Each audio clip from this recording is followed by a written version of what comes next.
നമസ്കാരം. News and views ആരംഭിക്കുന്നു. കൊച്ചിയിൽ നടിയെ ആക്രമിച്ച കേസിൽ സിനിമാ ലോകവും നിയമവിദഗ്ധരും ഇന്ന് ഏത് നിലപാടിൽ നിൽക്കുന്നു? ഇതാണ് ആദ്യം ചർച്ച ചെയ്യുന്നത്. അത് കഴിഞ്ഞ് ഉള്ള മണിക്കൂറിൽ പിണറായി വിജയൻ മംഗലൂരുവിൽ പ്രസംഗിക്കില്ല എന്ന് പറഞ്ഞവർക്കുള്ള മറുപടി എങ്ങനെ കാണണം? ഈ രണ്ട് വിഷയങ്ങളും ഇന്ന് ന്യൂസ് ആൻഡ് വ്യൂസ് പരിശോധിക്കുകയാണ്.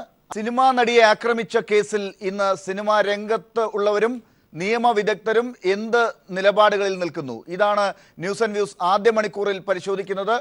ഈ ചർച്ചയിൽ പങ്കെടുക്കുന്നത് മുൻ SP-യും പ്രമുഖ അഭിഭാഷകനുമായ ശ്രീ ജോർജ് ജോസഫ്, ഒപ്പം കേരള ഫിലിം ചേംബർ ഓഫ് കോമേഴ്സിൻ്റെ വൈസ് പ്രസിഡന്റ് ശ്രീ സജി നന്ദിയാട്ട്, ഒപ്പം ചേരുന്നത് നിയമവിദഗ്ധയും പ്രശസ്ത ചലച്ചിത്ര താരവുമായ ശ്രീമതി രഞ്ജിനി ശ്രീമതി രഞ്ജിനി, ഇന്ന് പൃഥ്വിരാജ് സുകുമാരൻ്റെ ഫേസ്ബുക്ക് പോസ്റ്റിൽ പറഞ്ഞിരിക്കുന്ന ഒരു കാര്യം ഞാൻ ശ്രദ്ധയിലേക്ക് കൊണ്ടുവരികയാണ്.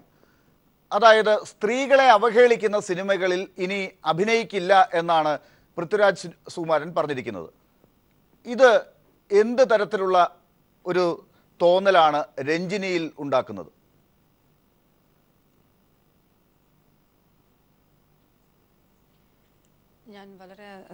എനിക്ക് സന്തോഷമാണ് പൃഥ്വിരാജ് അങ്ങനെ ഒരു സ്റ്റേറ്റ്മെൻറ്റ് ഇട്ടത്. ബിക്കോസ് ഇറ്റ്സ് എന്താ പറയുക, പബ്ലിക്കൊക്കെ ഇതൊരു നല്ല ഒരു അവയർനെസ്സും in a way it's an awareness. അത് മാത്രമല്ല, സിനിമ ഫീൽഡിലെ എല്ലാ male heroes or any male actors എല്ലാവർക്കും ഒരു ലെസൺ പോലെ തന്നെ. അത് മാത്രമല്ല, ഇപ്പോൾ വരെ സ്ക്രിപ്റ്റ്സ്, ഇപ്പോൾ ഒരുപാട് സ്റ്റോറീസ് വരുന്നുണ്ട്, കുറച്ച് വയലൻ്റാണ് ഉള്ള മൂവീസ്. സോ നമുക്ക് അതെല്ലാം ഇപ്പോൾ കുറച്ചുകൂടെ വയലൻസ് കുറച്ച് രീതിയിൽ നമുക്ക് ചെയ്തിട്ട് ഇത് എടുക്കാൻ പറ്റും. ഓഫ് കോഴ്സ് ഇനി നമുക്ക് കയ്യിൽ എല്ലാം സിനിമ എന്ന് പറയുമ്പോൾ സെൻസറാണ് main head of the entire edited version of the movie. So അവർ കുറച്ചുകൂടെ സ്ട്രിക്റ്റ് ആക്കണം. ചില സ്ക്രിപ്റ്റ് നമുക്ക് വയലൻസ് ഉള്ള സ്ക്രിപ്റ്റ് വന്നാൽ അത് censor board they have to do some name അത് എഡിറ്റിംഗ് ചെയ്യാം. സോ ഇതുപോലെ ആക്ടേഴ്സ് വരണം, ഒരുപാട് ആക്ടേഴ്സ് വരണം ഇങ്ങനെ സ്ത്രീകളെ അബ്യൂസ് ചെയ്യുന്ന ഒരു script. Because it's part and parcel. നമ്മുടെ ഫിലിം എന്ന് പറയുമ്പോൾ അത് ആൾക്കാരൊക്കെ പബ്ലിക്കൊക്കെ മനസ്സിലാക്കണം. Film it's not a reality, it's just ഒരു സ്ക്രീനാണ്, നത്തിങ്. അതൊക്കെ ഇറ്റ്സ് നോട്ട് റിയൽ ലൈഫ്. അത് അവർ മനസ്സിലാക്കണം. സോ ഇതുപോലെ ആക്ടേഴ്സ് വന്ന് ഇങ്ങനെ പറയുമ്പോൾ എനിക്ക് വളരെ സന്തോഷം. ആൻഡ് ഓഫ് കോഴ്സ് ഇത് ആ നടിക്ക് മാത്രമല്ല, ഷീസ് മൈ സിസ്റ്റർ, അവർക്ക് മാത്രം ഇത് എഫക്റ്റ് ആയിട്ടില്ല. ഇത് എല്ലാവരും, ഓൾ ദ ഹോൾ എല്ലാ ലേഡീസ്ക്കാണ് ഇത് ഒരു ഷോക്കിംഗ് ആണ് ഒരു ന്യൂസ്. ഇത് എങ്ങനെ നമുക്ക് ടാക്കിൾ ചെയ്യുന്നത്? And of course it's sending A great message. ഇപ്പം തന്നെ നമുക്ക് ജിഷ ഒരുപാട് കേസുകൾ ഇങ്ങനെ ഇരിക്കുമ്പോൾ ദസ് നോ എന്താ പറയുക, ഒരു റെമഡി ഇല്ലാതെ പോയി. സോ ആൾക്കാർ വരും, പിന്നെ നിയമത്തിൽ സ്ട്രോങ് ഇല്ല, പിന്നെ ഇങ്ങനെ പെട്ടുപോകും, പിന്നെ again it's happening. So unfortunately my sister is affected, but let it be A landmark case S well. അത് മാത്രമല്ല, ഇപ്പം ഇരുന്ന് നമുക്കൊരു നല്ല സ്ട്രോങ് ആണ് ഒരു ഇത് വരട്ടെ, ഒരു പ്രൊജക്റ്റ് വരട്ടെ, എല്ലാ ലേഡീസും ഈ കൊച്ചിനിൽ മാത്രമല്ല എൻറ്റയർ കേരള സേഫ് ആയിരിക്കട്ടെ. അങ്ങനെ ഒരു അംശം തീർച്ചയായിട്ടും രഞ്ജിനി പറയുന്നത് അത് മനസ്സിലാക്കാം. നമ്മൾ ഓരോ ദിവസവും ഇങ്ങനെ ഓരോ കാര്യങ്ങൾ ചർച്ച ചെയ്ത് എങ്ങനെയാണ് സ്ത്രീകൾക്ക് കൂടുതൽ സുരക്ഷ ഒരുക്കാൻ സാധിക്കുക എന്നാണ് അന്വേഷിച്ചുകൊണ്ടിരിക്കുന്നത്. രഞ്ജിനി ഇന്ന് ഈ ചർച്ചയിൽ പങ്കെടുക്കുന്നത് വഴിയും അങ്ങനെ ഒരു കാര്യമാണ് നടക്കുന്നത്. എല്ലാവരും ഉറ്റുനോക്കുകയാണ് എന്താണ് ഒരു പോം വഴി, നമ്മുടെ സിനിമാ രംഗത്തുള്ളവർക്ക് മാത്രമല്ല പൊതുവേ ഉള്ള സ്ത്രീകൾക്ക് എങ്ങനെയാണ് സുരക്ഷിതത്വം ഉറപ്പാക്കുക എന്ന്. അവിടെ ഈ സിനിമകളിൽ സെൻസറിങ് കൂടുതൽ കൊണ്ടുവന്നതുകൊണ്ടോ, അവിടെ കൂടുതൽ ശക്തമായ നിലപാടുകൾ ഹീറോകൾ എടുത്തത് കൊണ്ടോ, ഇതൊരു മാജിക്കൽ കാര്യമാണല്ലോ സിനിമയിൽ സിൽവർ സ്ക്രീനിൽ കാണിക്കുന്നത്, റിയാലിറ്റി അല്ലല്ലോ രഞ്ജിനി പറഞ്ഞതുപോലെ. അപ്പോൾ അവിടെ പലതും കാണിക്കേണ്ടി വരും. അതെല്ലാം സ്ത്രീകളെ അപമാനിക്കുന്ന കാര്യങ്ങൾ കൂടി സമൂഹത്തിലുണ്ടെങ്കിൽ അതും കാണിക്കേണ്ടി വരും. അപ്പോൾ നായകന്മാർ അതിന് ചെയ്യില്ല എന്ന് പറഞ്ഞാൽ ഇനി എങ്ങനെയാണ് സിനിമ എടുക്കാൻ സാധിക്കുക? രഞ്ജിനിയുടെ തന്നെ ചിത്രം എന്ന സിനിമയിൽ ഭർത്താവിനെ വാടകയ്ക്ക് എടുക്കുന്ന ഒരു കഥാപാത്രമാണ് രഞ്ജിനി ചെയ്തത്. അത് സ്ത്രീവിരുദ്ധമാണെന്ന് ആരെങ്കിലും പറഞ്ഞാൽ ആ സിനിമയെ എടുക്കാൻ പറ്റില്ല രഞ്ജിനി. അല്ല, ഓഫ് കോഴ്സ് അങ്ങനെ what I M saying is ഈ ഷോർട്സ് ആണ് ഞാൻ പറയുന്നത്. സ്റ്റോറീസ് അങ്ങനെ സ്ക്രിപ്റ്റ് ഒരുപാട് അങ്ങനെ നല്ല സ്ക്രിപ്റ്റ് ഉണ്ട്. The problem is taking. House the making of the movie. ഇപ്പോൾ ഒരുപാട് യങ്സ്റ്റേഴ്സ് ഈ ഫീൽഡിലേക്ക് വരുന്നു. ദാറ്റ് ഈസ് എൻകറേജിങ് ആണ്. പക്ഷേ ഇപ്പോൾ ഉള്ള ഷോർട്സ് നമ്മൾ വെക്കുമ്പോൾ ഒരുപാട് വയലൻസ് ഉണ്ട്. ഈവൻ ഫൈറ്റ് സീൻസ് ഒരുപാട്. ഐ എം ഷുവർ എല്ലാവരും മൂവി ഗോവേഴ്സ്ക്ക് നമുക്ക് ഇപ്പം മനസ്സിലാവും. നമ്മൾ കാണുമ്പോൾ പണ്ടത്തെ പടങ്ങൾ പോലെ ഇപ്പോൾ ഉള്ള പടങ്ങളല്ല, കൂടുതൽ വയലൻസ് ആണ്. അത് മാത്രമല്ല, ഇപ്പം നമുക്ക് വീഡിയോ ഗെയിംസും പിന്നെ ഒരുപാട് കാര്യങ്ങൾ എല്ലാം വയലൻസ് ആണ് പ്രൊമോട്ട് ചെയ്യുന്നത്. So as A film personality നമുക്ക് ഒരു റെസ്പോൺസിബിലിറ്റി ഉണ്ട്. മാക്സിമം നമുക്ക് ഒരു വയലൻസ് സീൻ മീൻസ് അത് സെൻസറിൽ പോട്ടെ, let them do it. So നമുക്ക് ഓക്കെ വയലൻസ് ഉള്ള സ്ക്രിപ്റ്റ് ഉണ്ടെങ്കിൽ അത് ഒരു പോളിഷ്ഡ് ആയിട്ട് എടുക്കാം. ചില വയലൻസ് കാണുമ്പോൾ നമുക്ക് തന്നെ ഞെട്ടിപ്പോകുന്നുണ്ട്, അയ്യോ ഇത് ആവശ്യമാണോ, ഇത് മലയാളം ഫിലിം ആണോ അല്ലെങ്കിൽ ഹോളിവുഡ് മൂവിയാണോ, അങ്ങനെ രീതിയിൽ. അത് മാത്രമല്ല, ലാംഗ്വേജസ് ഒരുപാട് അബ്യൂസീവ് ലാംഗ്വേജസ് ആണ് ഇപ്പോൾ നമുക്ക് മലയാള ഫിലിമിൽ വരുന്നു. സോ അത് ഇറ്റ്സ് ഓൾസോ സോഷ്യൽ റെസ്പോൺസിബിലിറ്റി. അത് നമുക്ക് ഓരോരോ ഡയറക്ടേഴ്സ് ആൻഡ് ഓരോ producers I am sure here after ഇതൊരു ലേണിംഗ് ഒരു ടേണിംഗ് പോയിന്റ് എന്ന് ഞാൻ പറയണേ. സോ ഇനി എല്ലാവരും കുറച്ചുകൂടെ ശ്രദ്ധിച്ച് വയലൻസ് കുറയ്ക്കുക. പിന്നെ ഒബ്വിയസ്ലി ഒപ്സിൻ ഡാൻസസ് ഒരുപാടുണ്ട്, ഒപ്സിൻ കോസ്റ്റ്യൂംസ് ഉണ്ട്. സോ ഇതെല്ലാം ഇപ്പോൾ ഐ എം ഷുവർ എല്ലാവരും കുറച്ച് ലിമിറ്റ് ചെയ്യും. അതാണ് ഞാൻ എക്സ്പെക്ട് ചെയ്യുന്നു. Let the film B A film. And ഇതാണ് സ്ട്രോങ് മെസ്സേജ് നമ്മൾ പറയുന്നത്. Film is always A film. അത് റിയാലിറ്റി അല്ല, അത് പബ്ലിക്കൊക്കെ എല്ലാം അറിയാം. പക്ഷേ ആസ് എ സെലിബ്രിറ്റീന് ഒരു സ്റ്റേറ്റസ് നമുക്കും ഉണ്ട്, ആൻഡ് ഫിലിം ഇൻഡസ്ട്രിയിലും ഉണ്ട്. സോ നമുക്ക് എന്താ ചെയ്യാൻ പറ്റും എന്നാണ് ഇപ്പോൾ ഒരു സോഷ്യൽ അവയർനെസ് പോലെയാണ് പൃഥ്വി പറഞ്ഞിരിക്കുന്നത്. ശരി, ഞാൻ തിരിച്ചു വരാം രഞ്ജിനി. സജി നന്ദ്യാട്ടിലേക്ക് പോയിട്ട് ശ്രീ ജോർജ് ജോസഫിലേക്ക് വരാം. ശ്രീ സജി നന്ദ്യാട്ട്, ഇത് മലയാള സിനിമയ്ക്ക് സ്വീകാര്യമായ ഒരു കാര്യം ആണോ? അതായത് ഇപ്പോൾ പൃഥ്വിരാജ് സുകുമാരൻ പറഞ്ഞതും ഇപ്പോൾ രഞ്ജിനിയെ പോലെയുള്ള നടികളും സാമൂഹ്യ പ്രവർത്തകരും ഒക്കെ ചൂണ്ടിക്കാട്ടുന്നതുമായ കാര്യങ്ങൾ, സിനിമയ്ക്കകത്ത് നിന്ന് വരേണ്ട തിരുത്തലുകൾ ഈ രീതിയിൽ സ്ക്രിപ്റ്റിൽ, അതിൻ്റെ ഷോട്ടുകളിൽ, അതിലെ ഡയലോഗുകളിൽ ഇതൊക്കെ വേണം എന്ന് പറയുമ്പോൾ അതുകൂടി കൊച്ചിയിലെ നടിക്കുള്ള ഒരു ഐക്യദാർഢ്യമായിട്ടാണ് രഞ്ജിനിയെ പോലുള്ളവർ കാണുന്നത്. അപ്പോൾ അകത്ത് ചില പ്രശ്നങ്ങൾ ഉണ്ട് എന്നുള്ളതിലേക്കുള്ള ചില തിരിഞ്ഞു നോട്ടം ഇവിടെ നിന്നാണ് തുടങ്ങേണ്ടത് എന്ന കാര്യത്തിൽ സിനിമാ രംഗത്തുള്ളവർ ഒറ്റക്കെട്ടാണോ? തീർച്ചയായും ലാല. അന്നത്തെ പൃഥ്വിരാജ് സുകുമാരന് ഇന്ന് ഇങ്ങനെ ഫേസ്ബുക്കിൽ കുറിച്ചിട്ടുണ്ടെങ്കിൽ അതിനെ സ്വാഗതം ചെയ്യാതിരിക്കാൻ പറ്റില്ല. ഒരു കഥ കേൾക്കുമ്പോൾ അതിൽ സ്ത്രീകൾ അവഗണിക്കപ്പെടുന്നു എന്ന് ബോധ്യം വന്നാൽ അതിൽ തിരുത്തലുകൾ ആവശ്യപ്പെടുക എന്നുള്ളത് സ്വാഭാവികമാണ്. സ്ത്രീ അമ്മയാണ്. നമ്മുടെ സ്ത്രീ എന്ന് പറയുന്ന അത്രമാത്രം ബഹുമാനിക്കേണ്ട വ്യക്തിത്വങ്ങളാണ് എന്ന് മനസ്സിലാക്കി പൃഥ്വിരാജ് ചെയ്ത ഈ തീരുമാനത്തെ ഫിലിം ചേംബർ ഓഫ് കൊമേഴ്സ് സ്വാഗതം ചെയ്യുന്നു. അതുമാത്രമല്ല, ഇപ്പോൾ സ്ത്രീകൾ ഈ തമാശന് വേണ്ടി സ്ത്രീ കഥാപാത്രങ്ങളൊക്കെ കഥയ്ക്ക് അനുയോജ്യമായ രീതിയിൽ വരുന്നതിൻ്റെ പേരിൽ ഇപ്പോൾ ഈ പറഞ്ഞ ചിത്രത്തിലെ കാര്യമൊക്കെ പറഞ്ഞത് അതിവിടെ സ്ത്രീ ഒരു മോശക്കാരിയായിട്ട് ഒരു തമാശ രൂപേണ ആണ്, ഒരു സോഷ്യൽ സറ്റയർ ആണ്, വേറെ ഒരു മെസ്സേജാണ് അവിടെ കൊടുത്തത്. അതൊരു മോശപ്പെട്ട സ്ത്രീയായിട്ട് അവിടെ ചിത്രീകരിക്കപ്പെടുന്നില്ല. പിന്നെ ലോകത്ത് നമുക്ക് 8 കഥകളേ ഉള്ളൂ. ഈ 8 കഥകളാണ് വിവിധ രീതിയിൽ വിവിധ ഭാവങ്ങളിൽ വിവിധ റൂട്ടിലൊക്കെ ചിത്രീകരിച്ച് പല രീതിയിൽ പല ഭാവത്തിൽ കൊണ്ടുവന്ന് ലോകത്താകെ 8 കഥകളെ ഉണ്ടെന്നാണ് പറയപ്പെടുന്നത്. അതുപോട്ടെ, ഇപ്പോൾ എനിക്ക് ഇവിടെ പറയാനുള്ളത്, ഇന്ന് ഞാനിപ്പോൾ വന്നിരിക്കുന്നത് ഫിലിം ഡിസ്ട്രിബ്യൂട്ടേഴ്സ് അസോസിയേഷൻ്റെ മീറ്റിങ്ങിന് ശേഷമാണ്. സിനിമാ ലോകത്തിൽ ഇതേക്കുറിച്ചുള്ള ചർച്ചകളിൽ സിനിമാ ലോകത്തിന് യാതൊരു വിധത്തിലുള്ള ഭയങ്ങളുമില്ല. കാരണം സിനിമയ്ക്കകത്തു നിന്ന് ഈ പറഞ്ഞിരിക്കുന്ന നിർമ്മാതാക്കളോ വിതരണക്കാരോ ചേംബറിൻ്റെ ഭാഗത്തുനിന്നും ആരും തന്നെ ഇങ്ങനെയുള്ള പൊതുസമൂഹത്തിൽ ചില ആൾക്കാർ, എല്ലാവരും അല്ല, ചില ആൾക്കാർ ആരോപിച്ച തരത്തിലുള്ള ഒരു കുറ്റകൃത്യങ്ങളോ മാഫിയായോ ഒന്നും ഉണ്ട് എന്ന് തോന്നുന്നില്ല. അതേക്കുറിച്ച് ഞങ്ങൾ വിലയിരുത്തൽ നടത്തുകയും ചെയ്തു. പിന്നെ എനിക്കിവിടെ ആവശ്യമുള്ളത്, നമ്മുടെ കേരളത്തിലെ 3.5 കോടി ജനങ്ങളോടൊപ്പം ഞാനും ആഗ്രഹിക്കുന്നത്, ഈ നമ്മുടെ ഈ മൊബൈൽ, ഈ ദൃശ്യങ്ങൾ പകർത്തിയ മൊബൈൽ തിരിച്ച് ലഭിക്കും, അത് തിരിച്ച് പോലീസ് കണ്ടുപിടിക്കുമെന്ന് ഞാൻ ആശിക്കുന്നു. കാരണം ഇപ്പോൾ ഇന്ന് പ്രതിയെ പോലീസ് കസ്റ്റഡിയിൽ കിട്ടിയിട്ടുണ്ട് 8 ദിവസത്തേക്കിന്. അതിനിടയ്ക്ക് അന്വേഷണ ഉദ്യോഗസ്ഥർ മിടുക്കരാണ്. ഇത് ഗവൺമെൻറ് ഇക്കാര്യത്തിൽ ശക്തമായ നടപടി തന്നെ എടുക്കും. ഗവൺമെൻറ് ഇതിനകത്ത് വളയും എന്ന് ഞാൻ കരുതുന്നില്ല. ഗവൺമെൻറ് ശക്തമായി തന്നെ മുന്നോട്ട് പോകുമെന്ന് കരുതുന്നു. ഗവൺമെൻറ് ഇതിനകത്ത് ഒന്നും ഒളിക്കാനില്ല. കുറ്റവാളി കുറ്റകൃത്യം ചെയ്ത് ആരാണ് അത് വെളിയിൽ കൊണ്ടുവരുമെന്ന് പറഞ്ഞ AK ബാലൻ്റെ ആ ഒരു പ്രസ്താവന തന്നെ ഗവൺമെൻറ് ഇതിന് അനുകൂലമായി തന്നെയാണ് നിൽക്കുന്നത്. സത്യം പുറത്തു വരുമെന്ന് ഞാൻ വിശ്വസിക്കുന്നു. ഈ മൊബൈൽ ഇവിടെ വെള്ളത്തിലെറിഞ്ഞു, ഓടയിൽ കളഞ്ഞു എന്ന് പറയുന്നതിനോട് എനിക്ക് യോജിക്കാൻ പറ്റുന്നില്ല. അത് മനഃപൂർവ്വമായി സുനി അല്ലെങ്കിൽ പൾസർ സുനി ഒരു നാടകം, ഒരു തിരക്കഥ ഇവിടെ രചിക്കുകയാണ്. ഞാൻ കഴിഞ്ഞ കുറേ ദിവസങ്ങളായി നമ്മുടെ ചർച്ചകളിലൊക്കെ പറഞ്ഞ ഒരു കാര്യമുണ്ട്. ഞങ്ങളുടെ പ്രസിഡന്റ് ശ്രീ സുരേഷ് കുമാറിൻ്റെ ഭാര്യ മേനക ചേച്ചി ഇതുപോലെ ഈ സുനിൽ നിന്നൊരു അനുഭവം അവർക്ക് നേരിടാൻ തുടങ്ങിയെന്ന്. ഇന്ന് ഞാൻ ജോണി സാഗരിയുമായി ഇതേക്കുറിച്ച് സംസാരിച്ചു. ജോണി സാഗരിയുടെ 2011 ഷൂട്ട് ചെയ്തുകൊണ്ടിരുന്നൊരു പടമാണ് ഓർമ്മക്കൂട്ട് എന്ന ചിത്രം. ആ ചിത്രത്തിൻ്റെ ഷൂട്ടിങ്ങിനായി മേനക ചേച്ചി രാത്രിയിൽ 11:20 നമ്മുടെ എറണാകുളം സെൻട്രലിൽ വന്ന് ഇറങ്ങുകയാണ്. ഇറങ്ങിക്കഴിഞ്ഞപ്പോൾ റമദ എന്ന ബോർഡ് ഒട്ടിച്ച ഒരു വാഹനം അവിടെ നിൽക്കുകയാണ്.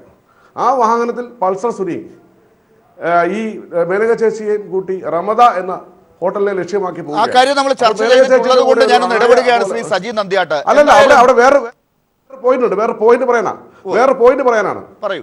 അവിടെ അന്ന് ഇതിന് ശേഷം ജോണി സാഗരിക പിറ്റേ ദിവസം പോലീസ് സ്റ്റേഷനിൽ നമ്മുടെ എറണാകുളം സെൻട്രലിൽ കൂടെ പരാതി കൊടുത്തപ്പോൾ ഈ പൾസർ സുനിയോടൊപ്പമാണ് ജോണി സാഗരിക ഈ പരാതി കൊടുക്കാനായിട്ട് ഈ പോലീസ് സ്റ്റേഷനിൽ പോകുന്നത്. പോലീസ് സ്റ്റേഷനിൽ ചെന്ന് ജോണി സാഗരിക പരാതി കൊടുത്തിട്ട് ഇറങ്ങി വരുമ്പോൾ ജോണി സാഗരയുടെ കാറും പൾസർ സുനിയും കാണാനില്ല. ആ ഭാഗത്തേക്കാണ് വരുന്നത്. പൾസർ സുനിയും കാണാനില്ല. അപ്പോൾ ജോണി സാഗരെ കുറേ നേരം അവിടെ നിന്നിട്ട് വീട്ടിലേക്ക് വിളിച്ചു ചോദിച്ചു. ജോണി സാഗരയുടെ ഭാര്യ റാണിയോട് വിളിച്ചു ചോദിച്ചപ്പോൾ അവർ പറഞ്ഞു, ഇവിടെ കൊണ്ട് പൾസർ സുനി വാഹനം വിട്ടിട്ട് എനിക്ക് വയറുവേദനയാണെന്ന് പറഞ്ഞ് പോയിന്ന്. അപ്പോൾ അവിടെ അന്ന് അവർക്കൊരു അപകടം മണത്തില്ല.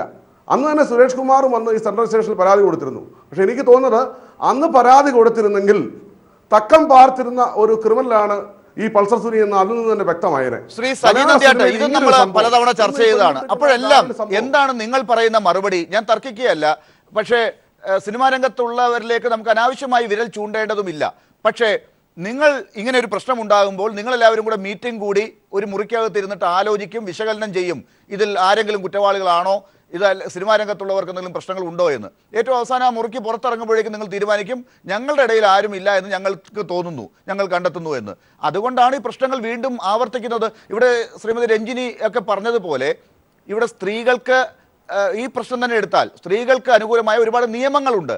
ആ നിയമങ്ങൾ നടപ്പിലാക്കാൻ വേണ്ട കാര്യങ്ങൾ നിങ്ങളുടെ തൊഴിൽ മേഖലയിലും കൊണ്ടുവരുന്നതിനുള്ള തീരുമാനങ്ങൾ എടുത്തിട്ടുണ്ടോ? അതൊക്കെ കൃത്യമായി നടക്കുന്നുണ്ടോ എന്നതായിരുന്നു എൻ്റെ ചോദ്യം. ഞാൻ അങ്ങയിലേക്ക് തിരിച്ചു വരാം. ശ്രീ ജോർജ് ജോസഫ്, ഈ പറഞ്ഞ കേസിൽ ഇപ്പോൾ ഈ തൊണ്ടി മുതൽ കണ്ടെത്തുന്നതാണ് വലിയ പ്രശ്നമെന്ന് താങ്കൾ കഴിഞ്ഞ ദിവസത്തെ ചർച്ചയിലും പറഞ്ഞു. ഇപ്പോൾ അതിൻ്റെ ചുറ്റിപ്പറ്റിയുള്ള കാര്യങ്ങളാണ് ചർച്ചയിൽ വരുന്നതും. താങ്കൾക്ക് ഇന്നത്തെ സംഭവ വികാസങ്ങൾ എങ്ങോട്ടേക്ക് താങ്കളുടെ ചിന്തയെ നയിക്കുന്നു? ഞാൻ ആദ്യമായിട്ട് പൃഥ്വിരാജിന് ഒരു അഭിനന്ദനം കൊടുക്കുന്നു. അതുപോലെ രഞ്ജിനി പറഞ്ഞ കാര്യത്തിലും. കാരണം ഞാൻ ഒന്ന് രണ്ട് ചർച്ചയിൽ പറഞ്ഞു, മലയാളികളുടെ ഇന്നത്തെ സാംസ്കാരിക അധപ്പതനത്തിന് മെയിൻ കാരണം ഇവിടുത്തെ മഹാനടന്മാരുടെ ചില സംഭാഷണങ്ങൾ സിനിമയിലുള്ളത്. മമ്മൂട്ടി, മോഹൻലാൽ, ദിലീപ് ഇവരുടെയൊക്കെ തന്നെയായിരുന്നു. അത് നമ്മുടെ വീട്ടിൽ ഉപയോഗിക്കാത്ത പല ഭാഷകൾ ഇന്ന് വീട്ടിൽ ഉപയോഗിക്കുന്നു. കാരണം പഞ്ച് ഡയലോഗ് എന്ന് പറഞ്ഞ് വരും തുടങ്ങി. കൂതറ നമ്മൾ ഒരിക്കലും ഉപയോഗിക്കാൻ പാടില്ലാത്തതാണ്. അതൊക്കെ ഇപ്പം നമ്മുടെ സർവ്വസാധാരണമായി. ലൈംഗിക ചൊവ്വയുള്ള സംഭാഷണങ്ങൾ അതൊക്കെ നമ്മുടെ വീടുകളിൽ എല്ലായിടത്തും കുട്ടികൾ പറയാൻ തുടങ്ങി. ഇതൊക്കെ ഈ മഹാനടന്മാരുടെ സംഭാവന. സാംസ്കാരിക അധപ്പതനത്തിന് ഇവർ തന്നെ കാരണക്കാർ. ഏതായാലും പൃഥ്വിരാജ് മാറി ചിന്തിച്ചു, രഞ്ജിനി മാറി ചിന്തിച്ചു, നന്ദിയായിട്ടും അത് സപ്പോർട്ട് ചെയ്ത്. വെരി ഗുഡ്, എനിക്ക് വളരെ ഇഷ്ടപ്പെട്ടു. ഈ നടന്മാരുടെ കാര്യത്തിൽ താങ്കൾ പറഞ്ഞ എല്ലാ അഭിപ്രായങ്ങളും നമുക്ക് പലർക്കും ഉണ്ടാകും. പക്ഷേ ഈ സമൂഹത്തിലുള്ള പലരും പറയുന്ന നമ്മുടെ മാതൃകയായി നമ്മുടെ ചുറ്റുപാടുകളിൽ നമ്മുടെ അയൽപക്കങ്ങളിൽ കാണുന്ന പലരുമാണ് കഥാപാത്രങ്ങളായി മാറുന്നത്. അവർ പറയുന്ന ഡയലോഗുകളെയാണ് സിനിമയിലൂടെ കാണിക്കുന്നത്. അത് കണ്ട് രഞ്ജിനി തന്നെ സൂചിപ്പിച്ചതുപോലെ ഇതൊരു മാജിക്കാണ്, ഇത് റിയാലിറ്റി അല്ല എന്ന് മനസ്സിലാക്കാത്ത, അത്രയ്ക്ക് വിവരമില്ലാതായി പോയ പ്രേക്ഷകരെ കുറിച്ച് താങ്കൾ എന്തുകൊണ്ട് ഒരു വാക്ക് പറയുന്നില്ല? ഇല്ലില്ല, പ്രേക്ഷകർ ഇത് സ്വീകരിക്കുകയോ ഇല്ലയോ എന്നുള്ള കാര്യം വേറൊരു പ്രശ്നം. ഇവരാണ് കാരണം. ഭൂരിപക്ഷം കുട്ടികളും 21 വയസ്സുള്ള കുട്ടികളല്ല ഈ നടന്മാരുടെ വേഷം. അവരുടെ ലുങ്കി ഉടുത്താൽ ലുങ്കി എടുക്കും, അവരുടെ ഷർട്ട്, ഇതൊക്കെ തന്നെയാണ് ഇവിടെ പ്രാർത്ഥിക്കുക. അപ്പോൾ ഇത് ആരെങ്കിലും പറയണ്ടേ? അതിനു വേണ്ടി തന്നെയാണ് ഞാൻ കിട്ടുന്ന അവസരത്തിൽ അത് പറഞ്ഞു. അവർ സ്വീകരിക്കോ ഇതെങ്കിലും ഒരു പാഠമാണിത്. പൃഥ്വിരാജ് എഴുതി കഴിഞ്ഞപ്പോൾ എനിക്ക് വലിയ സന്തോഷമായി. ആ മഹാനടൻ അത് പറഞ്ഞല്ലോ, രഞ്ജിനി പറഞ്ഞല്ലോ. ഒരു മിനിറ്റ്, അതായത് ഈ കേസിന്റെ കാര്യം എടുത്താൽ ഈ പറഞ്ഞ നടന്മാരെല്ലാവരും ഏതെങ്കിലും കള്ളന്മാരുടെ കഥാപാത്രമോ കൊലപാതകങ്ങളുടെയോ വാടക ഗുണ്ടയുടെയോ കഥാപാത്രങ്ങൾ സിനിമയിൽ അവതരിപ്പിച്ചപ്പോൾ അവർക്ക് ഉണ്ടായ ദുരനുഭവങ്ങൾ ആ സിനിമയിൽ കാണിച്ചിട്ടുണ്ടാകും. അത് കണ്ടിട്ടാണ് ഇവരെല്ലാം ഈ നടിയോട് ഇങ്ങനെ കാണിച്ചത് എന്നാണ് ഒരു കുറ്റാന്വേഷണ വിദഗ്ധൻ കൂടിയായ താങ്കൾ പറയുന്നത്. കാരണം സിനിമയിൽ ഇത് മുഴുവൻ ഈ ഡ്രൈവർമാരായവർ അങ്ങനെയുള്ളവരെല്ലാം കണ്ടുകൊണ്ടിരിക്കുകയാണ്. അപ്പം സിനിമയിൽ ഇതുപോലെയുള്ള പണം സമ്പാദിച്ച പല കഥകളും വന്നിട്ടുണ്ട്. എന്തുകൊണ്ട് നമുക്കൊന്ന് തുറന്നുകൂടാ? പക്ഷേ ഇതിനകത്ത് സിനിമ ഇല്ലായിരുന്നുവെങ്കിൽ ഈ കുറ്റം നടക്കില്ല എന്നാണോ അങ്ങ് ഇപ്പൊ സിനിമ എത്രയോ സിനിമ പോലെ തന്നെ എത്രയോ മർഡർ കേസ് നമ്മൾ കണ്ടിരിക്കുന്നു കേരളത്തിൽ. അവരെ ഞങ്ങളെപ്പോലുള്ളവർ അവരെ ക്വസ്റ്റ്യൻ ചെയ്യുമ്പം അവർ സിനിമ കണ്ടാണ് പ്രചോദനം എന്ന് പറഞ്ഞു കഴിഞ്ഞു. എത്രയോ കേസ് ഉണ്ടായിട്ടുണ്ട്. നമുക്ക് അവിടെ നിൽക്കട്ടെ. നമുക്ക് ഞാൻ ഇന്ന് ഈ പ്രതി നടിയോട് വൈരാഗ്യം പെട്ടെന്ന് ഒരു ഇടവേളയിലേക്ക് പോവുകയാണ്. ഇടവേളയിലേക്ക് പോയിട്ട് ഉടനെ തിരിച്ചെത്തും. ശ്രീ ജോർജ് ജോസഫ് തുടർന്നോളൂ. അല്ല, ഇന്ന് സുനി പൾസർ സുനി നടിയോട് യാതൊരു വൈരാഗ്യമില്ലെന്ന് പറഞ്ഞു. അപ്പോൾ പിന്നെ ഒരു കൊട്ടേഷൻ്റെ പ്രശ്നം വന്നു കഴിഞ്ഞല്ലോ. അപ്പോൾ അതൊരു കൊട്ടേഷനാണ്. ഒരു വൈരാഗ്യമില്ല. ചുമ്മാ രസത്തിന് അയാൾ ഇത്രയും വലിയ റിസ്ക് എടുത്ത് കളിക്കുമോ? അയാൾ നല്ലൊരു ക്രിമിനലാണ്. അതേസമയത്ത് വളരെ പ്ലാൻഡാണ്. ഇതിന് കൃത്യമായ ഒരു മോട്ടീവുണ്ട്. ആ മോട്ടീവിൻ്റെ അടിസ്ഥാനത്തിലാണ് ഇത് മുഴുവൻ പ്ലാൻ ചെയ്തിരിക്കുന്നത്. എത്രയോ മാസം കൊണ്ടാണ് ഇതൊരു ഓപ്പറേഷൻ നടത്തിയിരിക്കുന്നത്. അതിനുശേഷം ഇത്രയും റിസ്ക് എടുത്ത് ചെയ്ത ആ രാത്രി തന്നെ അയാൾ ഒരു വീട് സന്ദർശിച്ചിരിക്കുന്നു. ആ വീട്ടിലെ അവിടെ സെർച്ച് ചെയ്ത് പോലീസ് ഇന്ന് മാത്രമേ ഉള്ളൂ എന്ന് ഞാൻ മനസ്സിലാക്കി. അത് നേരത്തെ ചെയ്യേണ്ടതായിരുന്നു. എന്തുകൊണ്ട് നേരത്തെ ചെയ്തില്ല? ആ വീട് ലൊക്കേറ്റ് ചെയ്തിരുന്നു. നേരത്തെ എന്തുകൊണ്ട് ചെയ്തില്ല? വീട്ടിൽ ആളുള്ള ഇല്ലെന്ന് ബ്രേക്ക് ചെയ്ത് കയറണമായിരുന്നു. അത് ചെയ്തില്ല. ഇന്ന് അവിടുന്ന് കിട്ടിയിരിക്കുന്നത് ഇലക്ട്രോണിക് പെൻഡ്രൈവും അതൊക്കെ ഇതുമായിട്ട് ബന്ധപ്പെട്ടതാണെന്ന് എനിക്ക് തോന്നുന്നില്ല. കാരണം അവിടെ താമസിച്ച ഒരു കാർ ബ്രോക്കറാണ്. അയാൾക്ക് 100,000 വണ്ടികളുടെ ബിസിനസ് ഉണ്ടാവും. അതുമായിട്ട് ബന്ധപ്പെട്ടതായിരിക്കാനാണ് സാധ്യത. പക്ഷേ ഒരു കാര്യം, അതായത് ഇപ്പോഴും പോലീസ് പറയുന്നൊരു കാര്യം, അവർ ഒരു വാർത്താ സമ്മേളനം ഇതുവരെ വിളിച്ചിട്ടില്ല. ഈ ബന്ധപ്പെട്ട ഇരയും ഒരു മാധ്യമങ്ങളെ കാണാൻ ഇന്ന് ശ്രമിച്ചപ്പോൾ അതും തടയപ്പെട്ടിട്ടുണ്ട് എന്നാണ് മനസ്സിലാക്കുന്നത്. അപ്പോൾ ഇവരാരും മാധ്യമങ്ങളോടൊന്നും പറയാത്ത സ്ഥിതിക്ക് നമ്മൾ ഈ പറയുന്ന കാര്യങ്ങൾ ഊഹാപോഹങ്ങളിൽപ്പെട്ട് തെറ്റായ വഴിക്ക് നീങ്ങാൻ സാധ്യതയുണ്ടോ ശ്രീ ജോർജ്? ഒന്നുമില്ല. കാരണം മുഖ്യമന്ത്രി ഇന്നലെ ഒരു അഭിപ്രായം പറഞ്ഞു. അത് അദ്ദേഹത്തിൻ്റെ കയ്യിൽ നിട്ടെന്ന് ഞാൻ വിശ്വസിക്കുന്നില്ല. അന്വേഷണ ഉദ്യോഗസ്ഥന്മാർ കൊടുത്ത കാര്യം മാത്രം അദ്ദേഹം പറഞ്ഞിരിക്കണം എന്നാണ് ഞാൻ പറയുന്നത്. അപ്പോൾ അന്വേഷണ ഉദ്യോഗസ്ഥന്മാർ ഇപ്പോൾ ഒരു സ്റ്റെയിൽമേറ്റായി അന്വേഷണം ഒരു സ്റ്റെയിൽമേറ്റായിട്ട് നിൽക്കുന്നതായിട്ട് എനിക്ക് തോന്നുന്നത്. കാരണം ഇയാൾ നല്ലൊരു ഹാർഡ് കോഡ് ക്രിമിനലാണ്.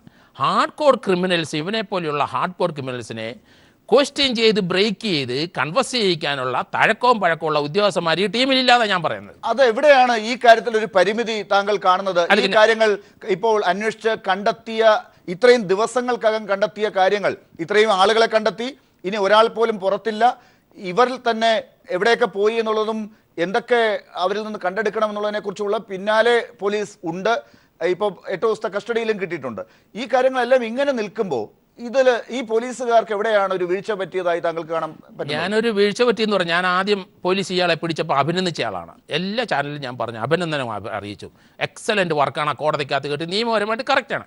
പക്ഷേ ഇപ്പോഴത്തുള്ള പോക്കിൽ ഇതിനൊരു മോട്ടീവുണ്ട്. അത് ആ നടിയോട് വൈരാഗ്യമില്ലെന്ന് പറഞ്ഞപ്പോൾ അത് ഒന്നുകൂടെ ഉറയ്ക്കുന്നു. പിന്നെ ഇയാളൊരു ഹാർഡ് കോർ ക്രിമിനലാണ്.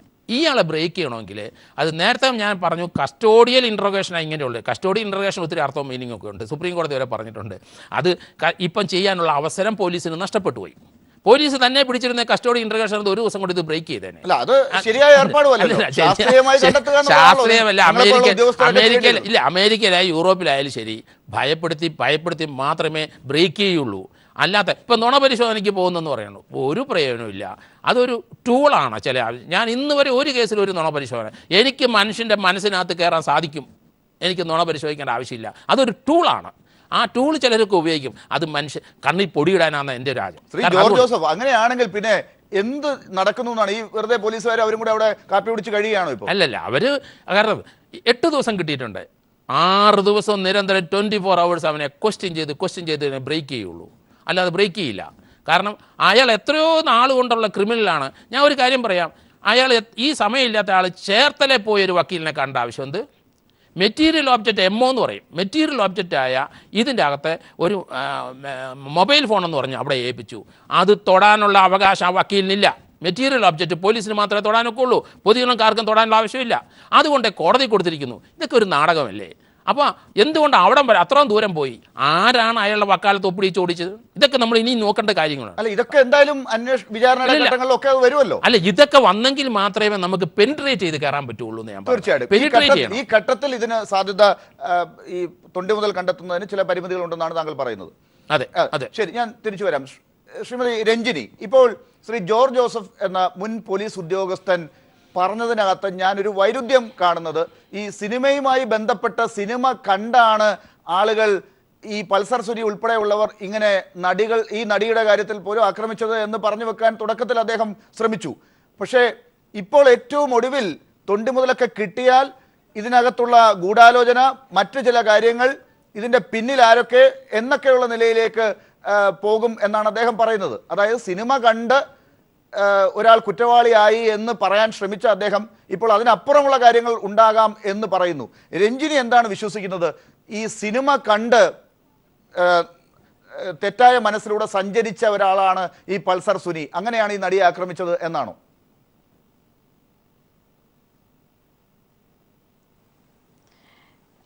എൻ്റെ സ്റ്റാൻഡ്, ഞാനിത് പബ്ലിക്കിന് ഇത് ഒരിക്കലും ഞാൻ പറയുന്നില്ല. I believe that it's an inside story. That is സിനിമയിലെ കണക്ട് ചെയ്ത ആൾക്കാരായിരിക്കും. അതാണ് ഐ സ്റ്റിൽ ബിലീവ്. കാരണം സിനിമയിൽ ഇപ്പോൾ ഒരുപാട് പേര് സിനിമയിലേക്ക് വരുന്നുണ്ട്. അവരുടെ ബാക്ക്ഗ്രൗണ്ട് നമുക്ക് അറിയില്ല. പണ്ടത്തെ 80s ഞാൻ ഇരിക്കുന്ന സമയം സിനിമ മീൻസ് ഒരു സ്മോൾ സർക്കിളായിരുന്നു. അതായത് നമുക്ക് പ്രൊഡ്യൂസറിനെ അറിയാം, ഡയറക്ടറെ അറിയാം, എല്ലാവരും കണക്റ്റഡ് ആണ്. സോ ഇവരാണ് നമുക്ക് നല്ല പരിചയമുള്ളതും. പിന്നെ അങ്ങനെയായിരുന്നു, വെരി ക്ലോസ് നിറ്റായുള്ള ഒരു ഫാമിലി ആയിരുന്നു. പക്ഷേ ഇന്നത്തെ സിനിമ അങ്ങനെയല്ല. എസ്പെഷ്യലി പ്രൊഡക്ഷൻ സൈഡിൽ ആരോ ദുബായിലിരുന്ന് വരുന്നു, പിന്നെ അവരുടെ ഫ്രണ്ട്സോട് ചേർന്നാണ് പ്രൊഡക്ഷൻ കമ്പനി തുടങ്ങുന്നു. ഇങ്ങനത്തെ ഒരുപാട് പുറത്തുള്ള എലിമെൻറ്റ്സ് ആണ് വരുന്നത് ഇതിനകത്ത്. വിതൗട്ട് ദ നോർമൽ സിനിമ ആൾക്കാരെ ഇല്ലാതെ അവിടെയാണ് പ്രശ്നങ്ങൾ തുടങ്ങുന്നു. ബിക്കോസ് നമുക്കറിയില്ല, ഇപ്പം എനിക്ക് വന്ന് ഒരു സ്ക്രിപ്റ്റ് പറയുമ്പോൾ എനിക്ക് ആ സ്ക്രിപ്റ്റ് ഇഷ്ടപ്പെട്ടാലേ ഞാൻ സിനിമയിലേക്ക് പോകുന്നുണ്ട്. പക്ഷെ ഞാൻ അതിൻ്റെ ബാക്ക്ഗ്രൗണ്ട് ഞാൻ നോക്കുന്നില്ലല്ലോ. ആറ് പ്രൊഡ്യൂസർ, ചിലവർ പറയും പ്രൊഡ്യൂസർ ഒരു പുതിയ പ്രൊഡ്യൂസറാണ്, അങ്ങനെയാണ് ഇങ്ങനെയാണ്. നമ്മൾ അതൊരു ട്രസ്റ്റിലെയാണ് നമ്മൾ പോകുന്നത്. ആൻഡ് വൺ മോർ തിങ്, ഈ സിനിമ എന്ന് പറയുമ്പോൾ നമുക്ക് ഒരുപാട് സേഫ്റ്റി ഇഷ്യൂസ് ഒരുപാട് ഉണ്ട് അതിനകത്ത്. ഞാൻ തന്നെ ഒരുപാട് രാത്രിയിൽ ഞാൻ ട്രാവൽ ചെയ്തിട്ടുണ്ട്. ഫിലിം സെറ്റിലിരുന്ന് ഒറ്റയ്ക്കും പോയിട്ടുണ്ട്, പിന്നെ കൂടെ ആൾക്കാർ വരാനും ഉണ്ട്. പിന്നെ because the production controller or manager അവർ അത്രയ്ക്ക് കെയർ ആണ് കൊടുക്കുന്നത് നമ്മളിത്. പിന്നെ അവർ വിളിക്കും, മാഡം ഓക്കെ പോയി എത്തിയോ, അങ്ങനത്തെ ഒരു ക്ലോസ് നെറ്റ് കമ്മ്യൂണിറ്റിയാണ് ഇപ്പോഴും. പക്ഷേ ഇത് സംതിങ്, ഈ കേസ് ഇസ് സംതിങ് വിയർഡാണ്. ഇത് ഒരിക്കലും ഒരു സിനിമയിൽ ഇങ്ങനെ സംഭവിക്കാനില്ല. ഇത് ഏതോ ഒരു ഇറ്റ്സ് ഞാൻ നേരത്തെ പറഞ്ഞ പോലെ ഒരു ബാഡ് എലിമെന്റ് ആണ് ഇതിൽ വന്ന് കയറിയിട്ട് ഇങ്ങനത്തെ കാര്യങ്ങൾ നടക്കുന്നത്. ബിക്കോസ് നോർമൽ സിനിമ ആൾക്കാരുടെ ഇങ്ങനെ ഞാൻ കേട്ടിട്ടില്ല. ഞാനൊന്ന് ഇടപെട്ട് ചോദിക്കുകയാണ്. അതായത് നേരത്തെ രഞ്ജിനി പറഞ്ഞതുപോലെ, സിനിമയിൽ പൃഥ്വിരാജും പറഞ്ഞതുപോലെ, ഈ സിനിമയ്ക്കകത്തുള്ള തിരക്കഥയിൽ മാറ്റം വന്നതുകൊണ്ടോ അതിൽ സ്ത്രീകളെ അവഹേളിക്കുന്ന രംഗത്തിൽ ചില മാറ്റങ്ങൾ വരുത്തിയത് കൊണ്ടോ ഈ പ്രശ്നം പരിഹരിക്കപ്പെടുമോ? അവിടെ വേണ്ടത് ഈ ബാഡ് എലമെന്റുകൾ അതിനകത്തേക്ക് കടന്നു വരാതിരിക്കുക, അതിന് വേണ്ട നിയമങ്ങൾ ശക്തമായി നടപ്പാക്കുക, സിനിമയിൽ കുറച്ചുകൂടി സിനിമയ്ക്കകത്ത് പ്രവർത്തിക്കുന്നവർ തമ്മിലുള്ള ബന്ധത്തെ വിശ്വസിക്കാൻ തക്കവണ്ണം പാകത്തിൽ സുരക്ഷ ഒരുക്കുന്ന കാര്യത്തിലുള്ള നടപടികൾ സ്വീകരിക്കുക എന്നുള്ളതല്ലേ? അല്ലാതെ സിനിമയിലെ കഥയിൽ മാറ്റം വരുത്തിയത് കൊണ്ട് ഈ പ്രശ്നങ്ങൾ തീരുമോ?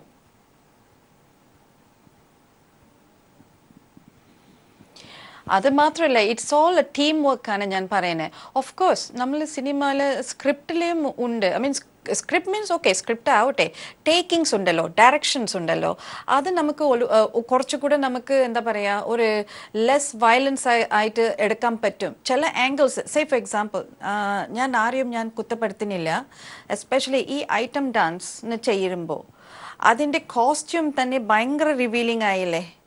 നമുക്ക് എന്തിനാ അങ്ങനത്തെ കോസ്റ്റ്യൂം വേണോ, അല്ലെങ്കിൽ അങ്ങനത്തെ ഐറ്റം ഡാൻസ് വേണോ? ഐറ്റം ഡാൻസ് ആയിക്കോട്ടെ, പക്ഷേ ആ കോസ്റ്റ്യൂം ഒരു വൾഗാരിറ്റി അല്ലേ? ഓക്കെ, സോ അതുപോലെ സാധനങ്ങളാണ് ഞാൻ പറയുന്നത്. പ്ലീസ് അത് അവോയ്ഡ് ചെയ്യുക. ഓ മാക്സിമം ഓക്കെ ഒരു ഐറ്റം ഡാൻസ് ഇരുന്നോട്ടെ, പക്ഷേ കോസ്റ്റ്യൂം അത് മാത്രമല്ല ക്യാമറ ദ വേ ആംഗിൾ എടുക്കുന്നത്, because they are exposing the female അവിടെയാണ്. സോ ഇതിനകത്ത് വരുമ്പോൾ ഈവൻ ഒരു സ്ക്രീൻ പ്ലേ ചെയ്യുമ്പോൾ ചില എന്താ പറയുക ഒരു ക്ലോസ് ഇൻറ്റിമേറ്റ് സീൻസ് വരുമ്പോൾ ഈ ക്യാമറ ആംഗിൾസും പിന്നെ ഓഫ് കോഴ്സ് ലേഡീസിൻ്റെ ബോഡി ഷേപ്പും പിന്നെ ക്ലോത്തിങ്ങും അങ്ങനെ എടുക്കുമ്പോൾ നമുക്ക് സെൻസസ് ഉണ്ട്. So let the censor it. ചില ഇപ്പോൾ തന്നെ ഒരു I think burqa under the ലിപ്സ്റ്റിക്ന് ഒരു പടം ഭയങ്കര ഒരു സെൻസർഷിപ്പിൽ ഒരു they don't want to release it. അങ്ങനെ നടക്കുമ്പോൾ so the censors should be very strict ഇതിനകത്ത്. And of course as a public and as an actor എല്ലാവർക്കും ഒരു റെസ്പോൺസിബിലിറ്റി ഉണ്ട്, എസ്പെഷ്യലി ആക്ടേഴ്സൊക്കെ. നേരത്തെ സാറ് പറഞ്ഞു ഇങ്ങനെ ഡയലോഗ്സ് ചെറിയ കുട്ടി കൂടെ സൂപ്പർ സ്റ്റാർ അൺവാണ്ടഡ് വേർഡ്സ് ആണ് യൂസ് ചെയ്യുന്നത്. ഇതെല്ലാം നമുക്ക് കുറയ്ക്കാമല്ലോ. പണ്ടത്തെ ഫിലിമിൽ നമുക്ക് അങ്ങനത്തെ ഡയലോഗ്സ് ഉണ്ടായിരുന്നോ? ഇല്ല. പിന്നെ എന്തുകൊണ്ട് ഇപ്പോൾ വരുന്നു അത്? So that's what I M saying. എല്ലാവർക്കും ഒരു ടീം വർക്ക് ഉണ്ട്. ആൻഡ് എസ്പെഷ്യലി ഇൻ സിനിമ ഇപ്പോൾ നമുക്ക് ഒരുപാട് യൂണിയൻസ് ഉണ്ട്. നമുക്കൊരു ഇപ്പോൾ എല്ലാവരും ടെക്നോളജിയാണ് നോക്കിക്കൊണ്ട് പോകുന്നത്. So let us create A database and എല്ലാവരും കണക്റ്റഡ് ആവട്ടെ. ഈ ഡ്രൈവേഴ്സിലിരുന്ന് ആക്ടേഴ്സിലിരുന്ന് എല്ലാവരും മേക്കപ്പ് മെനിലിருந்து എല്ലാവർക്കും ഒരു ഡേറ്റാബേസ് ഉണ്ടാവട്ടെ. സോ എനിത്തിങ് എവിടെയെങ്കിലും ഒരു ചെറിയ റിപ്പീറ്റഡ് ഒഫൻസ് ഉണ്ടെങ്കിൽ, ഒഫൻസ് ഇൻ ദ സെൻസസ് നമ്മളുടെ സിനിമയിൽ തന്നെ ഒരു കംപ്ലൈൻറ്റ് വന്നെങ്കിൽ അതവിടെ ലോക്ക് ചെയ്യുക. അപ്പോൾ നമുക്ക് എല്ലാവർക്കും നമുക്ക് അറിയാമല്ലോ, ഓ ഇത് ഈ പേഴ്സൺ ഇങ്ങനെ ഒരു പ്രശ്നം ഉണ്ടായിരുന്നു, അപ്പോൾ അങ്ങനെ അവോയ്ഡ് ചെയ്യാമല്ലോ.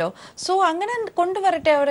അതാണ് എൻ്റെ ഒരു റിക്വസ്റ്റ്. യെസ്, ശ്രീ സജി നന്ദിയാട്ട്, ഇപ്പോൾ രഞ്ജിനി പറഞ്ഞ കാര്യങ്ങളിൽ നിന്ന് രണ്ട് കാര്യങ്ങളാണ് നമുക്ക് മനസ്സിലാക്കാൻ പറ്റുന്നത്. അത് രണ്ടും എങ്ങനെയാണ് സിനിമാ രംഗത്തുള്ള സംഘടനകൾ കാണുന്നത് എന്നുള്ളതാണ് പ്രധാനപ്പെട്ട പ്രശ്നം. ഒന്ന് സെൻസർഷിപ്പാണ്. സെൻസർ ഈ കാര്യങ്ങളിൽ വേണമെന്ന് പറയുമ്പോൾ മറ്റു പല കാര്യങ്ങളിലും സെൻസർ പൂർണ്ണമായി ഒഴിവാക്കണം എന്നുള്ള അഭിപ്രായക്കാരാണ് പ്രധാനപ്പെട്ട സിനിമാ ബുദ്ധിജീവികളെല്ലാം തന്നെ. ഇപ്പോൾ രണ്ടാമത് രഞ്ജിനി പറഞ്ഞ കാര്യം ഒരു ഡേറ്റാ ബേസ് ഉണ്ടാക്കുക സിനിമാ രംഗത്തുള്ളവരുടെ എല്ലാവരുടെയും എന്നാണ്. അതായത് നേരത്തെ നമ്മൾ പറഞ്ഞ ഒരു കാര്യമാണത്. നിയമങ്ങൾ നടപ്പിലാക്കുമ്പോൾ ഈ ഡേറ്റാ ബേസ് വേണ്ടി വരും. ഈ തൊഴിലിടത്ത് പ്രവർത്തിക്കുന്ന ആളുകൾ തമ്മിലുള്ള ബന്ധം കൃത്യമായി നിരീക്ഷിക്കപ്പെടേണ്ടി വരും, മോണിറ്റർ ചെയ്യേണ്ടി വരും. അതിനകത്ത് പ്രശ്നങ്ങളുണ്ടെങ്കിൽ കംപ്ലയിൻറ്റ് സെല്ലുകൾ ഉണ്ടാകണം, അവിടെ അത് കൃത്യമായി റിപ്പോർട്ട് ചെയ്യണം, അത് അംഗീകരിക്കപ്പെട്ട വേദികളിലേക്കൊക്കെ എത്തും. അപ്പോൾ ഈ പരാതികൾ ഉണ്ടാകില്ല. അപ്പോൾ ഇത് രണ്ടും നിങ്ങൾ ചെയ്യാൻ ശ്രമം എങ്കിലും ഉണ്ടാകണ്ടേ ഇനി? ലാല്, അതിലേക്ക് വരുന്നതിന് മുമ്പ് ഞാൻ ഇവിടെ പറഞ്ഞോട്ടെ, സിനിമ മനുഷ്യനെ വഴിതെറ്റിക്കുന്നു എന്ന വാദത്തോട് പൂർണ്ണമായും യോജിക്കാൻ ഞാനാളല്ല. സത്യസന്ധമായി പറഞ്ഞാൽ ജീസസ് സിനിമ കണ്ടിട്ട് ഇവിടെ ആരെങ്കിലും യേശു ക്രിസ്തു ആയിട്ടുണ്ടോ? മഹാത്മാഗാന്ധിയുടെ സിനിമ കണ്ടിട്ട് ഇവിടെ ആരെങ്കിലും മഹാത്മാഗാന്ധി ആയിട്ടുണ്ടോ?